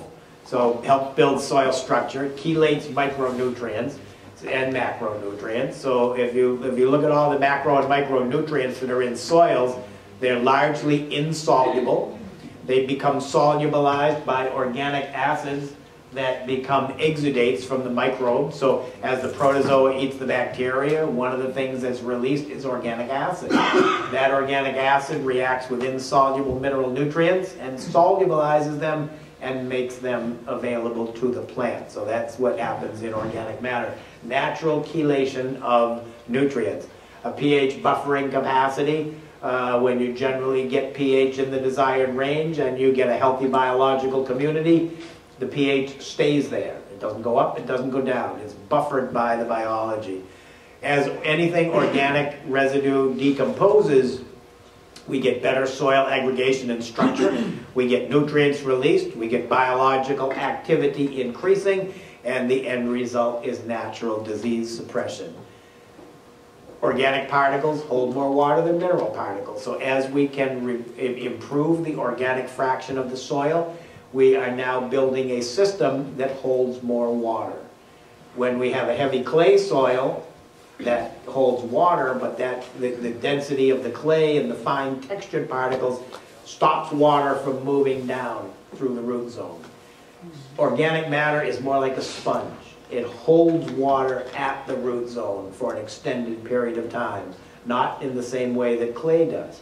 So one of the things that, again, anecdotal, but all of us that have been doing this can all attest to the fact that at the 5-year point, water, if it's an irrigated site, water can be reduced by 50% because we're building these desirable characteristics in over time. This is Dr. Magdoff, Fred Magdoff from the University of Vermont. He described organic matter as a decomposition for energy, residue of life made up of living, dead, and very dead fractions. So the living fraction, so the organic matter really has 3 distinct components to it. Roots, earthworms, insects, microorganisms in the living fraction. The dead fraction are the fresh plant residues. That's a leaf that gets ground up under the mower blade. It's recycling the grass clipping. It's compost as a top dress. The active organic matter, the 4% or the 3% fraction. And then the very dead is humus. Humus, by definition, is the end product of decomposition. When any organic material can decompose no longer, it becomes humus. Humus, if you have a healthy soil, humus becomes a 100-year resource in the soil. So then a lot of our management strategies and what we're doing are focused around trying to build and make more healthy that humus fraction of the soil. Organic matter in the short term increases biological, as we improve organic matter, I should say, biological activity increases, we get better aggregation and soil structure, soil health, and increased nutrient availability to the plant. In the long term, and that's really what we're focused on, you know, we have to be focused to some degree on the short term, because that's what our responsibility is. We're all charged with the responsibility of managing these sites to meet communicated expectations. So what happens in the short term really is important. So when we do these programs, as I said, we address the immediate needs of the plant here, and we address the needs of the soil here, so that at some point the soil picks up the needs of the plant. But the long-term effect is the most important thing. We should all begin to, see, with synthetic products, when I was doing synthetics, I was focused on what was going to happen next week, or in 2 weeks, or in a month. And when I grew my plants in a greenhouse, I had stock tanks and injectors, and I would dial in these injectors, and I would shoot nitrogen or phosphorus or potassium into that plant, and depending on where I set the dial, I could tell you exactly what that plant was going to look like in a week, or 2 weeks, or 3 weeks, because I was totally manipulating it. You know, of course, light conditions, sunlight, and relative humidity and all of that, you know, taken into account. But not unlike what's happening when we're using a synthetic water-soluble fertilizer. We know that it's going to last 4 to 6 weeks, and we can very predictably say that 2 days after application of a synthetic water-soluble fertilizer, you notice a response. 7 to 10 days after the application, maximum release of that nitrogen to the point that the grass plant can't process it all that fast. Now, if you get a heavy rain event at the 7 to 10 day period, some portion of that nitrogen is going to wash below the root zone. 4 to 6 weeks after the application, it's all gone. So it's all focused on the short term. And that's the way as a conventional manager, that I was always focused on the short term. If I've learned nothing from 20 years of doing this, I've learned that the real focus has to be on the longer term. If I want the payback, if I want the water reduction, if I want to be able to drop the cost of my programs, if I want to reduce inputs, it's what's happening at the 3 or 4 year point that's most important. And how well that happens at the 3 or 4 year point is determined by what happens in years 1 and 2 from product input. So this all becomes more permanent. Aggregation and structure becomes permanent. Organic matter fractions rise. Health of the soil gets better. The water holding capacity gets better. Aeration lasts longer. When you mechanically aerate, the benefits of that aeration last 3 to 5 weeks. If a worm tunnel goes through that soil, the benefit lasts for 3 years. So aeration is a temporary thing, but as you build the health of the soil, that temporary becomes longer because the soil has the ability to hold that pore space better over time. So these are just the kinds of numbers of organisms that can be in a healthy soil. 100 million to 1 billion bacteria in a teaspoon. 6 to 9 foot, I think that's probably the most impressive. 6 to 9 feet of reproductive fungal strands in 1 teaspoon of soil. So there's a lot going on there at the microscopic level. Testing. Soil testing is critically important. This is the foundation of what we're doing. We're either going to use a soil probe or a trowel. I personally take a trowel because when I get called into a project, I'm usually it's very compacted soil, so I just take my trowel and I go in on an angle and I push it down 4 or 5 inches and I take it out and I come back and I just move it back a ½ an inch and I go down and take out a little slice going right from the surface down to the 4-inch depth, and I remove that.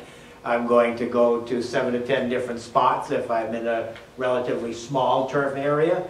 If I'm on an athletic field, I'm probably going to go to 10 to 12 different spots. Football field, I might zigzag up 1 hash mark and zigzag back down the other. I'm going to take all of these individual samples and put them together into 1 clean container to form a composite sample, and then I'm going to mix them all together. If I have problems in that turf system, I'm not going to mix problem area with good grass growing.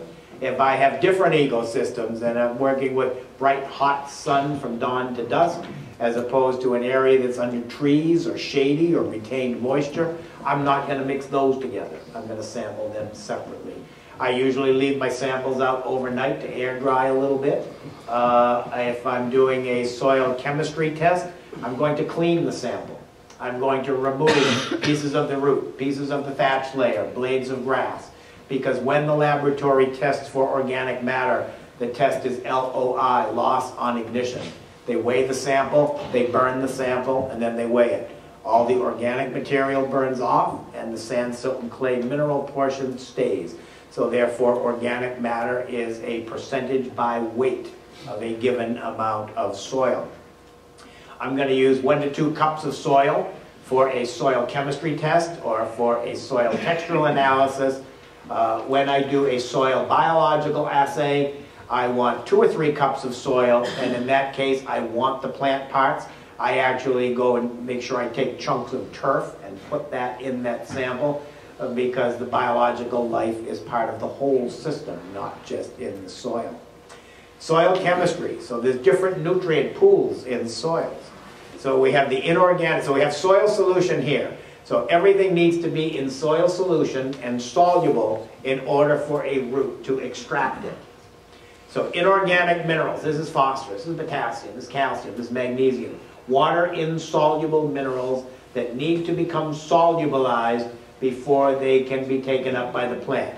So in a synthetic fertilizer, they're reacted with acid before they go into the bag, and that solubilizes potassium, urate of potash, or treble superphosphate is just, treble superphosphate is rock phosphate that is acid reacted before it goes into the bag, so it's immediately available on contact with moisture.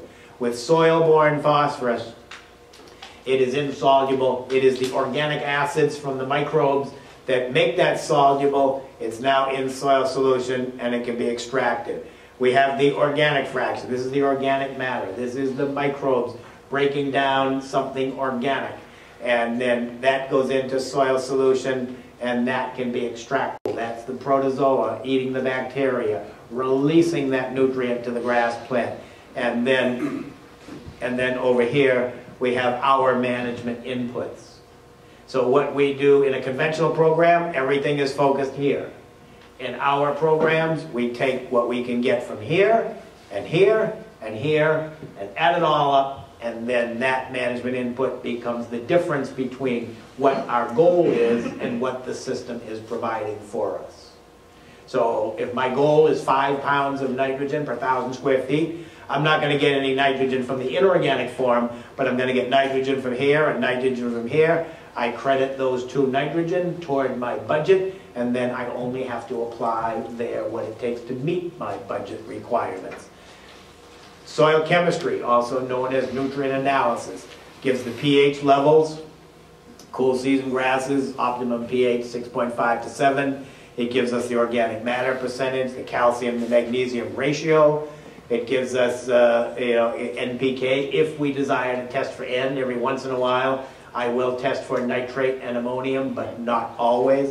And then it gives us cation exchange capacity, the ability of the plant to hold on to nutrients. Textural gives us the sand, silt, and clay percentage, gives us a key to the ability of the soil to hold on to nutrients based on a clay fraction, indicates potential water holding capacity, a potential for that soil to become compacted, classifies the soil as a sandy loam or a loam, and applies to the USDA textural triangle where we have clay and silt and sand, and we just draw intersecting lines, and then we, with clays, it's, loams or sandy loams, soils out here in this region are probably in somewhere in this range.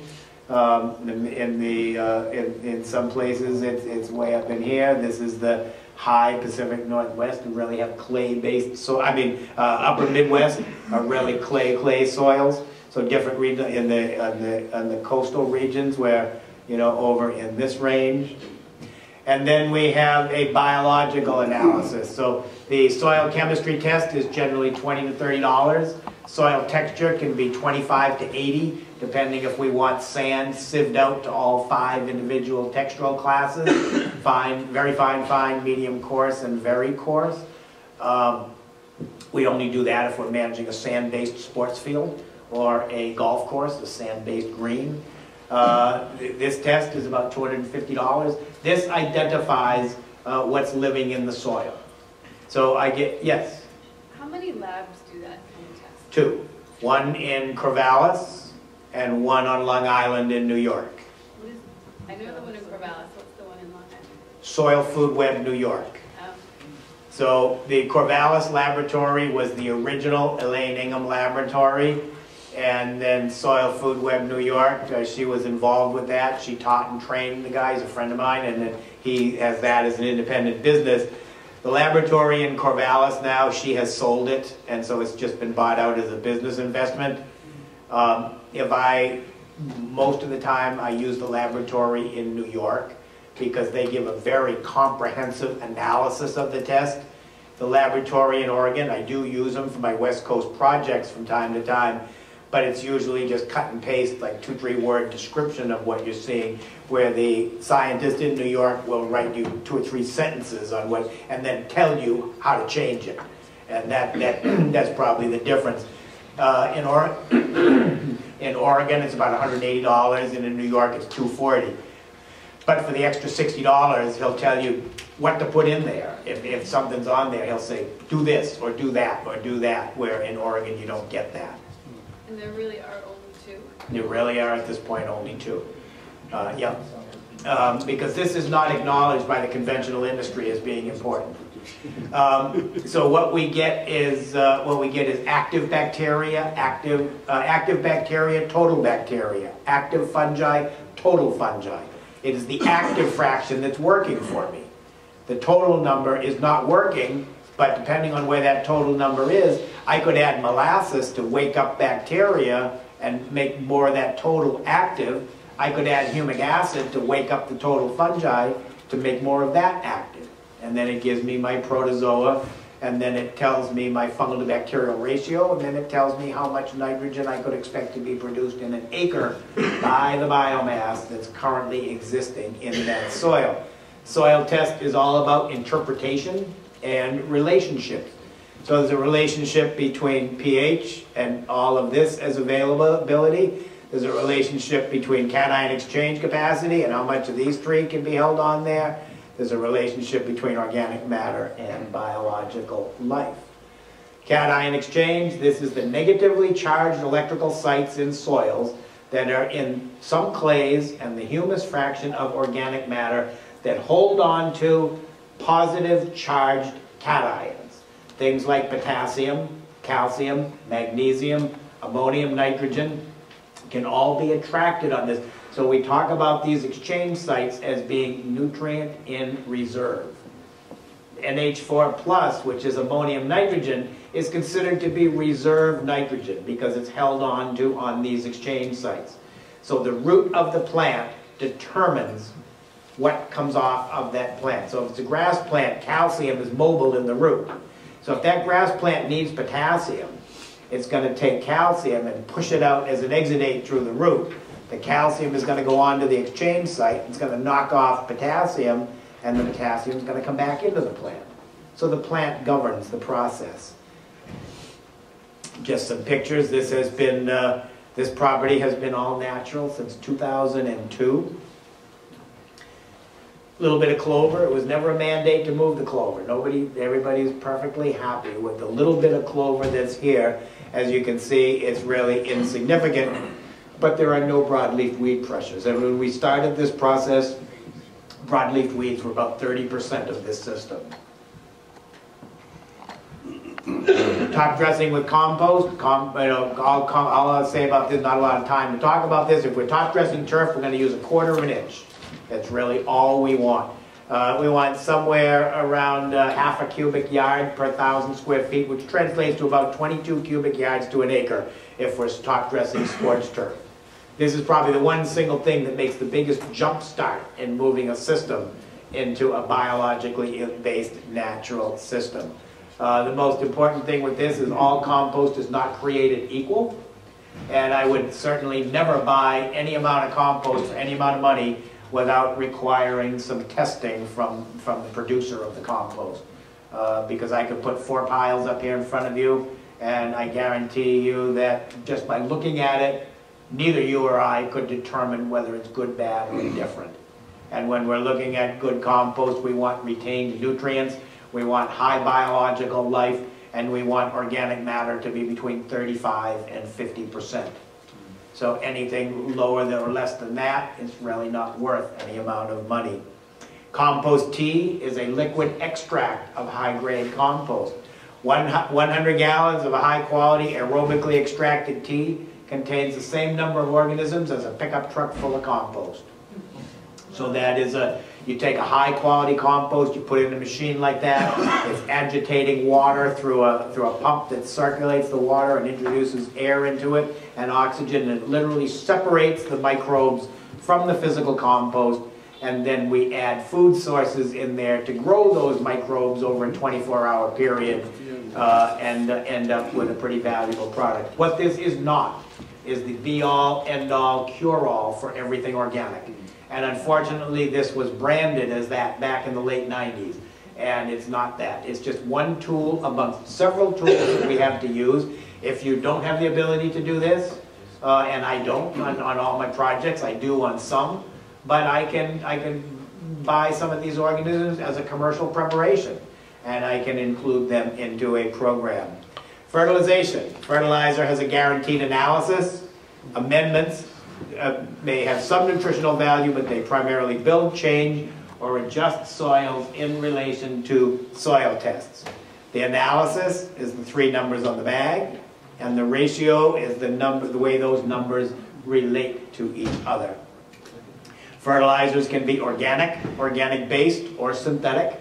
Organic fertilizers get their nutrients from minerals, plants, or animal byproducts, nitrogen from plants or grain, and animal byproducts. Organic-based is kind of the greenwashing of it, where you have some of this, plus either sewage sludge, biosolids, or urea.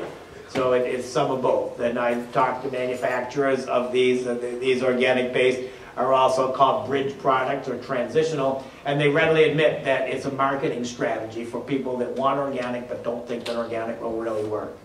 And so because this gives a real boost in the short term, where organic takes a little bit longer. So if we're using a true synthetic, you're going to see the results in 2 days. When we're using a true organic, it's probably going to be 10 or 12 days, because it takes that amount of time for the microbes to break it down. By the time 10 or 12 days goes by, everything is equal. The synthetic fertilizer lasts for 4 to 6 weeks, and organic application in most soils in this region of the country will last for 8 or 10 or even 12 weeks. So it's a much longer window of availability. And then we have the synthetic sources that I talked about, the ureas. Fossil fuel production releases greenhouse gases, disturbs the ecosystem, high salts, upsets the balance, and can be easily leached. So reasons why we stay away from synthetics. These are the nutrients, 2 forms of nitrogen, potassium, and phosphorus. So phosphorus is in the phosphate form that can be used by the plant. Potassium can be used in the ionic form, represented as potash on the fertilizer bag. Potash is 83% elemental potassium, and phosphate is 43% elemental phosphorus. Fertilizer bag is 3% phosphorus. You understand that only 43% is actually phosphorus. The balance of it is hydrogen and oxygen in that reaction that makes phosphate. We talked about this, the process of photosynthesis. No food in the bag. It's photosynthesis that makes the food. Grass gets nutrients it needs from minerals, organic matter, fertilizer, atmosphere. If we have clover in there, that can fix that nitrogen. Difference between the 2 products. Urea, water-soluble, fast green up, encapsulated if we want to. Multiple applications. Used to be inexpensive. It's now more expensive because it follows the petroleum market. Synthetic, inorganic, fast release, quick in, quick out, rapid uptake, directly feeding the plant. So this is a food, this is a process that stimulates the plant directly in the short term. There's the peak in the valley that I talked about, that 2 days, 7 to 10 days, and all gone in 4 to 6 weeks. Natural, organic, plant, animal, mineral, water insoluble. Most organic fertilizers, you will see that on the label. WIN, water insoluble nitrogen, slow release, microbial breakdown. This is the feeding the soil product. Longer term benefit, organic nitrogen needs microbes to break it down. Today's grasses all have promoted a greater use of nitrogen fertilizer because the dark green color is a standard. Wide use of sprinklers, commercial lawn care industry selling it as a commodity. I was at a turf grass science and genetics course, and the professor put up all the characteristics that we should be focusing on breeding for grasses in this day and age. And it was disease resistance, insect resistance, slower growth, ability to tolerate compaction, green color, and on and on. He asked the class what was the most important characteristic, and you know, one landscape contractor stood up and said, green, they got to keep breeding green. I need dark green grass for my customers. And the professor walked right up and put a big X through green color and said, get over it, grass is green. It's far more important to breed into their characteristics. They're going to reduce product input over time. Resistant to insects, lower need for nitrogen. Breeding that bluegrass that doesn't need 5 pounds of nitrogen, it only needs 2. So that really is the focus on breeding work. Traditionally, we measured a response to fertilizer by the growth rate and the color. They'd see how they would fertilize grass, and then at 7 days, 14 days, 21 days, and 28 days, they would cut and bag each week, and they would weigh the clippings. And over the course of that month, the fertilizer that grew the greenest grass and the greatest weight of clippings was considered to be the best fertilizer, which is kind of counterintuitive, because why do we need to focus on how much blade growth that we grow? So in the organic industry, we're looking at root growth, carbohydrate reserve buildup, shoot density, stress tolerance. More difficult to measure in growth than growth in color, but really more important to the health of the system. So managing fertility is all about genetics. It's applying it with either warm or cool season grasses, applying it at the season of the year when that plant can make the best use of that applied material. So with our cool season grasses, in the spring you get a lot of shoot and moderate root, and in the fall you get a lot of root and moderate shoot. The grass plant cannot grow aggressively in 2 directions at the same time. It's an either-or situation. So good fertilizer programs call for low uniform supply of nitrogen during the growing season, building up the reserve nitrogen, and these are the characteristics that organic fertilizer have. Nutrient cycling, making use of this concept through the biological framework there. I'll end up and touch on cultural practices, things that part of the essential non-chemical strategies in an organic IPM program. So cultural practices are your first defense against weeds. It's been that way all along, and it's still that way. Even though we're beginning to get more applied materials available, it still is the #1 line of defense. Sharp mower blades, 1/3 blade removal, mulching mowers, leaving clippings. That's a dull mower there, ideal site for fungal infection to get in because that wound does not heal itself over very well. First mowing in the year, this is not sports turf related, this is general turf related. 2 inches, remove any overwintering fungus. If it's there, you bag and remove. During the growing season, gonna come up to 3 inches. So after I cut most non-athletic, I want it to be 3 inches, and over a course of a week, it grows up to 3 3/4, and then gets cut back to 3. You know, occasionally we still find people that really want that 1.5 or 2 inch scalp look, but things are changing. There's more acceptance now for 3 inches. As I travel around the country, most public sector situations are cutting between 2.5 and 3. Which is every turf school in the country says that 3 inches is the ideal stress-free height for cool season turf grasses. If we're overseeding, which is going to happen generally in the fall, we want to cut back to 2 inches to allow for bright light on there. Once you get beyond the middle of the end of August, weed seed won't germinate anymore because daylight is shortening and temperatures are getting cooler. In the springtime, we're going to overseed to fill bare spots before weeds get to be a problem there. In the fall is when we do a comprehensive overseeding. Leaving clippings on does not cause thatch, and they're quickly broken down by the saprophytic fungi and bacteria, and returning nitrogen and organic matter to the soil. Once we get a longer grass blade, we get a deeper root system, photosynthesis happens better, and then we move towards drought resistance.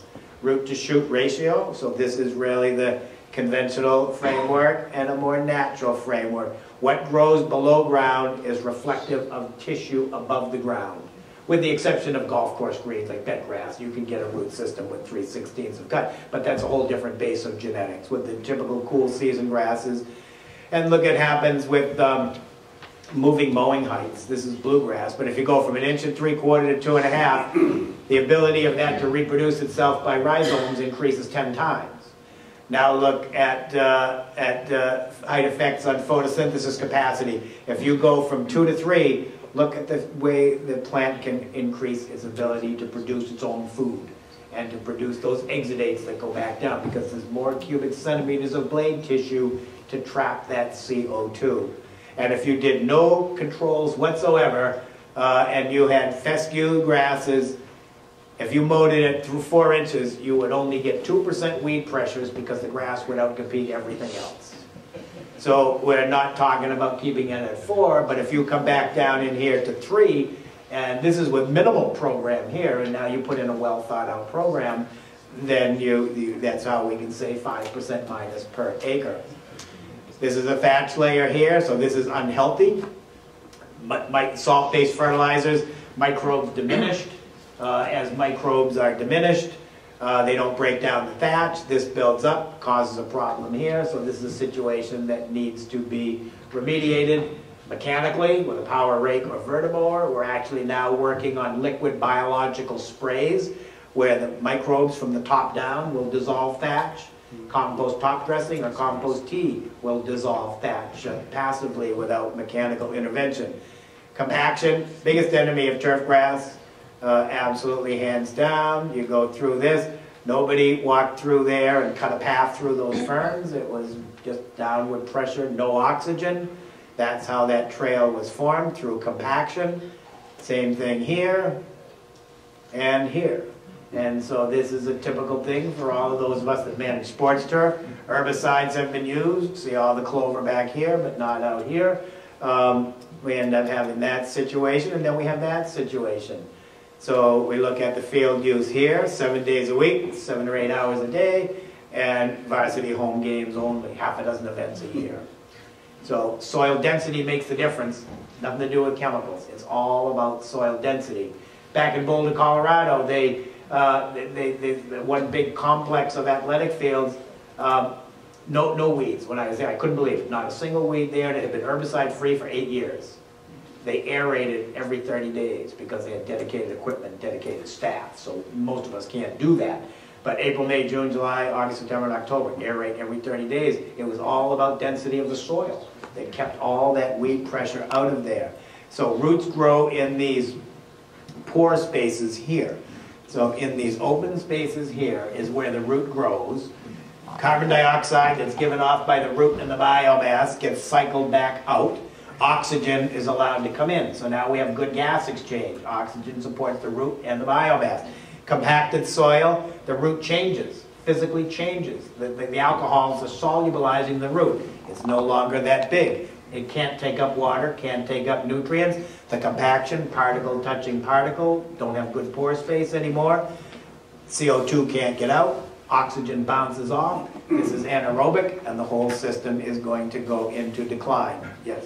If clay particles are microscopic in size, how do poking holes 8 inches apart reduce compaction? How does what? How does poking holes, mechanical aeration, 6, 8 inches on the center, reduce compaction in microscopic size? You have to go, the secret to that is it's 7 to 10% of the soil surface needs to be punched with a hole. So that means with typical equipment and typical situations, you're probably going to make 3 passes over that to make that happen. So you really need to approach 10% impact on the soil surface, where one aeration going back and forth is going to give you 2 or 3% impact. And it happens, it's cumulative, it happens over time. And then with heavy clay soils, we're using gypsum to flocculate and break up those soils, and it makes compaction, it makes it easier to alleviate with mechanical. So when you get to heavy clay, it's a combination of mechanical and applied gypsum. Gypsum, we put down, it's something like 10 pounds, 1,000 square feet. And it would begin to loosen up those clay plates and flat structures. So we can, the grass and all plants are no different than we are. 3 weeks, 3 days, and 3 minutes. So you rob oxygen from the root of the plant, you get into trouble. So there's no amount of herbicide, irrigation, fertilizer, anything will have a lasting effect until you get rid of compaction. So compaction is the problem, and the bare spot there is the symptom. Compacted soil translates heat deeper and faster. So you have, in the middle of the summer, you've got a greater consumption of energy than the plant can produce energy, and you end up having compacted soil, and now in a hot summer day, you're pulling high heat down in the root zone, and cool season grasses don't like that. So the effects of compaction, root mass goes down, water infiltration goes down, drought tolerance goes down, energy reserves go down, weeds go up, disease goes up, and sports injuries in an athletic field goes up. You know, I work with school districts all the time, and they tell me we can't afford to aerate. And I tell them they can't afford not to. Because if there's a smart parent in this day and age in a litigious society, and they went with a penetrometer on an athletic field, and it was too compacted, didn't have good resiliency. Resiliency is the term that talks about how well that absorbs shock. It's an accident waiting to happen, injuries happen. So aerating relieves that. Resiliency is a function of how well the soil is aerated, how strong the root system is, the actual thatch layer, and the blades of grass, and then the whole system absorbs the shock. So, you know, penetrometer we use on grass and soils, and we do Gmax testing for synthetic surfaces, and it's all about how well it absorbs the shock. So before I thought I'd just tell you my last couple of comments here, and then Susan, I'll turn it back to you. Is what do these programs look like? How do we do this? Or how do we, what might we be looking at to develop a program? So we can do organic programs, either all granular, all liquid, or a combination of liquid and granular. My program of choice is a combination of liquid and granular, because granular organic fertilizers give me organic matter. It really is a bag of organic matter. And that is helping build that organic matter fraction over time, where liquids generally are not associated with organic matter. I mean, with a liquid fish hydrolysis, you do get some organic content in there, but not really significant. So when I fertilize with organic granular fertilizers, I don't do 1 pound per 1,000 square feet, per application. I drop it down to 3/4 of a pound per 1,000 per application. Because of the extended benefit, I don't need to have that whole pound. So if, with our cool season grasses, we're going to basically concentrate nitrogen applications in the spring of the year and the fall of the year. So a typical 3 pounds of nitrogen from granular fertilizer would be in 4 3/4 pound per 1,000 applications. One in early spring, one in late spring, one in late summer, and then one in early to mid-fall. That spreads the nitrogen out over the year. That would be for the highest expectations in an all-granular program. And then I might consider doing an application of a granular humate or humic acid to begin to build that biological community in the soil. Now, if I have the ability to spray liquid and deliver liquids, and there's some really, from relatively low capital investment now, with a capital outlay, keeping it low, and I have to focus on that with my clients. And in addition, and another thing I do is I'm an elected public official. So I'm the elected chairman of my town's Recreation and Park Commission. So I oversee the budget. I oversee all the athletic field management as a volunteer. And that bucket of municipal money is only half full. It used to be full, but it's never going to be full again. So I have to stretch out and to make things work. So now I can incorporate liquids. My finance committee allowed me to purchase a sprayer out of operational funds because I showed a 9-month payback in reduced cost of applied materials. So you can get a sprayer, 100 gallon, 200 gallon, 300 gallon, whatever size of acreage you have to deal with. We don't have booms on the back of them anymore. We have a boomless nozzle called a boominator, and that sprays in an arc, like a half-moon arc like that. And depending on what kinds of property I'm managing, I can get that boominator to spray 15 feet wide, 20 feet wide, 30 feet wide, 40 feet wide, depending upon how big. So I have one project where I've got a 300-gallon sprayer with a 45-foot arc spray. So I'm doing soccer fields and big open spaces of that multi-purpose field. So I'm only going 3 or 4 times back and forth the field and I'm all done. So in those liquid applications, I use things like plant-based steroids. I use things like living microbes. If I have the ability to make compost tea, that would be it. If I don't, it would be purchasing a product that is microbial based. I would maybe be using things like kelp or humic acid. Humic acid directly feeds fungal life. Humic acid, liquid humic acid at rates as low as 2 to 3 ounces, 1,000 square feet. Making sure with humic acid that you're purchasing a 12% humic acid. You can find humic acid for $15 a gallon, and you can find it for $45 a gallon. The $15 a gallon humic acid is 2%.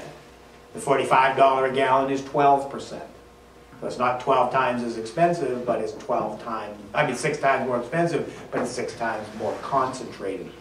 Horticultural molasses, really inexpensive, $22 a gallon. 1 ounce of molasses will treat 5,000 square feet of turf, and it is a direct bacterial food. So I can affect 5,000 square feet of grass for about 40 cents.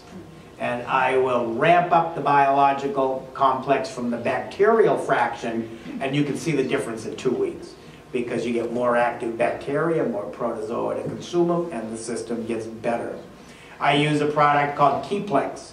Keyplex is a product, there's other products probably similar to that, but Keyplex is a product that enhances the uptake of low-dose nitrogen. So that's its primary function. It contains micronutrients. It contains brewer's yeast. It contains alpha ketone acids. So if I'm using a nitrogen source from either a soy protein, soluble soy protein, or a fish hydrolysate, or a squid hydrolysate, they're making now these fish products with much less odor. They really worked on taking the odor out of them so that they're acceptable now to use. So I take a low-dose nitrogen source at 1/10 of a pound of nitrogen, but I use a product like this Keyplex, and it makes that. So if I take 1/10 of a pound of nitrogen, combined with something like a Kplex that enhances the uptake of that, and then put humic acid and molasses and some biology in that, all of a sudden that half a pound of nitrogen is equivalent to like 5 or 6/10 of a pound of nitrogen, because less is more. All this low dose stuff combines together to meet the needs of the grass and the needs of the soil. So in a program like that, I managed high-end Kentucky bluegrass, which would anybody in conventional would be doing 5 pounds of nitrogen, 1,000 a year, and we did it with 1.5 pounds, plus 2/10 from liquid applications, because we were broadly addressing the whole system and getting that to function in a way that was really synergistically much greater than what any individual one of those components. And with a program like that, I can pretty much deliver that high-end nutritional and soil building material for under $200 an acre. So I can be anywhere between $170 and $190 an acre, depending upon the ratio that I put this stuff in there with. So that's just gives you an idea on how we're moving away and away from and beyond the sole focus on NPK, and moving on this other focus that makes it addressing the system. So that's why we call it a systems-based approach, is that we're just breaking away from the product-centric approach, and certainly product in my systems approach is part of it, but it's only part of it, and the other aspects of it have equal importance and equal footing. So with that, before I turn it back, anybody have any questions? Or, I'll be around for a few minutes, and then you're certainly welcome to reach out to me with questions at any point. Yes? Are you adding microbial inoculants to the tea, like mycorrhizae or? I do. Mycorrhizae I add. Mycorrhizae does not grow in a compost tea. So one of the things when I talk about microbial inoculum, then yes, I would be adding mycorrhizae in there one time, and then just focusing on growing it after it gets in there. But any other bacteria or other? Yeah, that's what those preparations, I use a product called Quantum Growth. There's a lot of those products. The Organics line of Bio 800 Plus, those are all the microbes. Yep. What distributor, who's capable of taking soil test results and formulating a fertilizer mixture for you? That would be a company back in the East called Natural Technologies.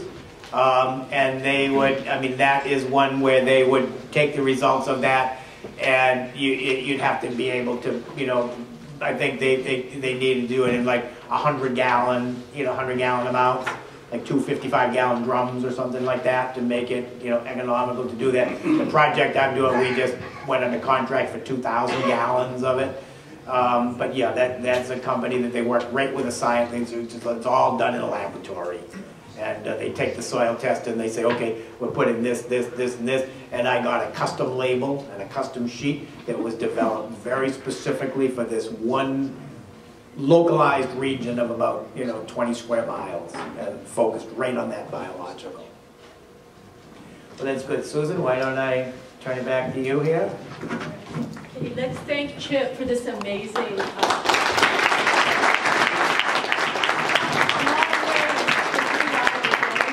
thank you so much. That was wonderful.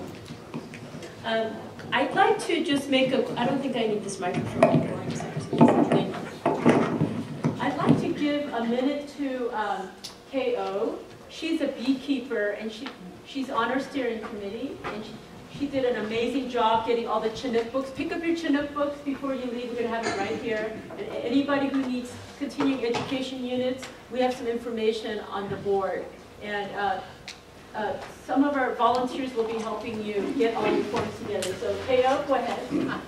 Thank you. I am a beekeeper, and as Alameda County Bee Abundance, I've been trying to get people to let me grow bee pollinator-friendly flowers on temporarily vacant land, and I'm having a lot of trouble because of liability fears.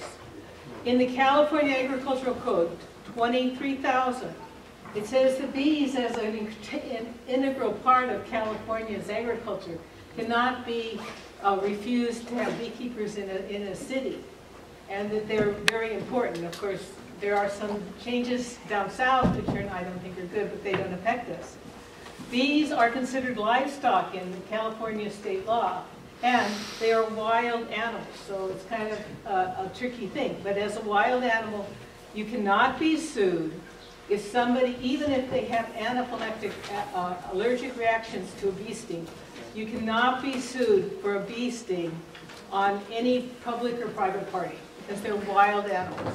So, when you have those legumes, find refuge on the flowers. And even though they're bee specific, bumblebee diarrhea is jumping into honeybees. So last year we lost all our queen bees because they got bumblebee diarrhea. In the fall, the bumblebees got honeybee diarrhea. So we really need more pollinator-friendly plants, and I hope that you can find a space in your program to help those pollinators. The other thing I wanted to say is, Chip, I love Chip. The spring clippings that you're not going to put on the soil, put those on your dead brown leaves, toss them up, make your own compost so you don't have to worry about the glyphosate in it. I planted seeds with glyphosate compost last year and nothing came up. So thank you for being here, and thank you for your new initiative to support all of us. Okay, and so thank you.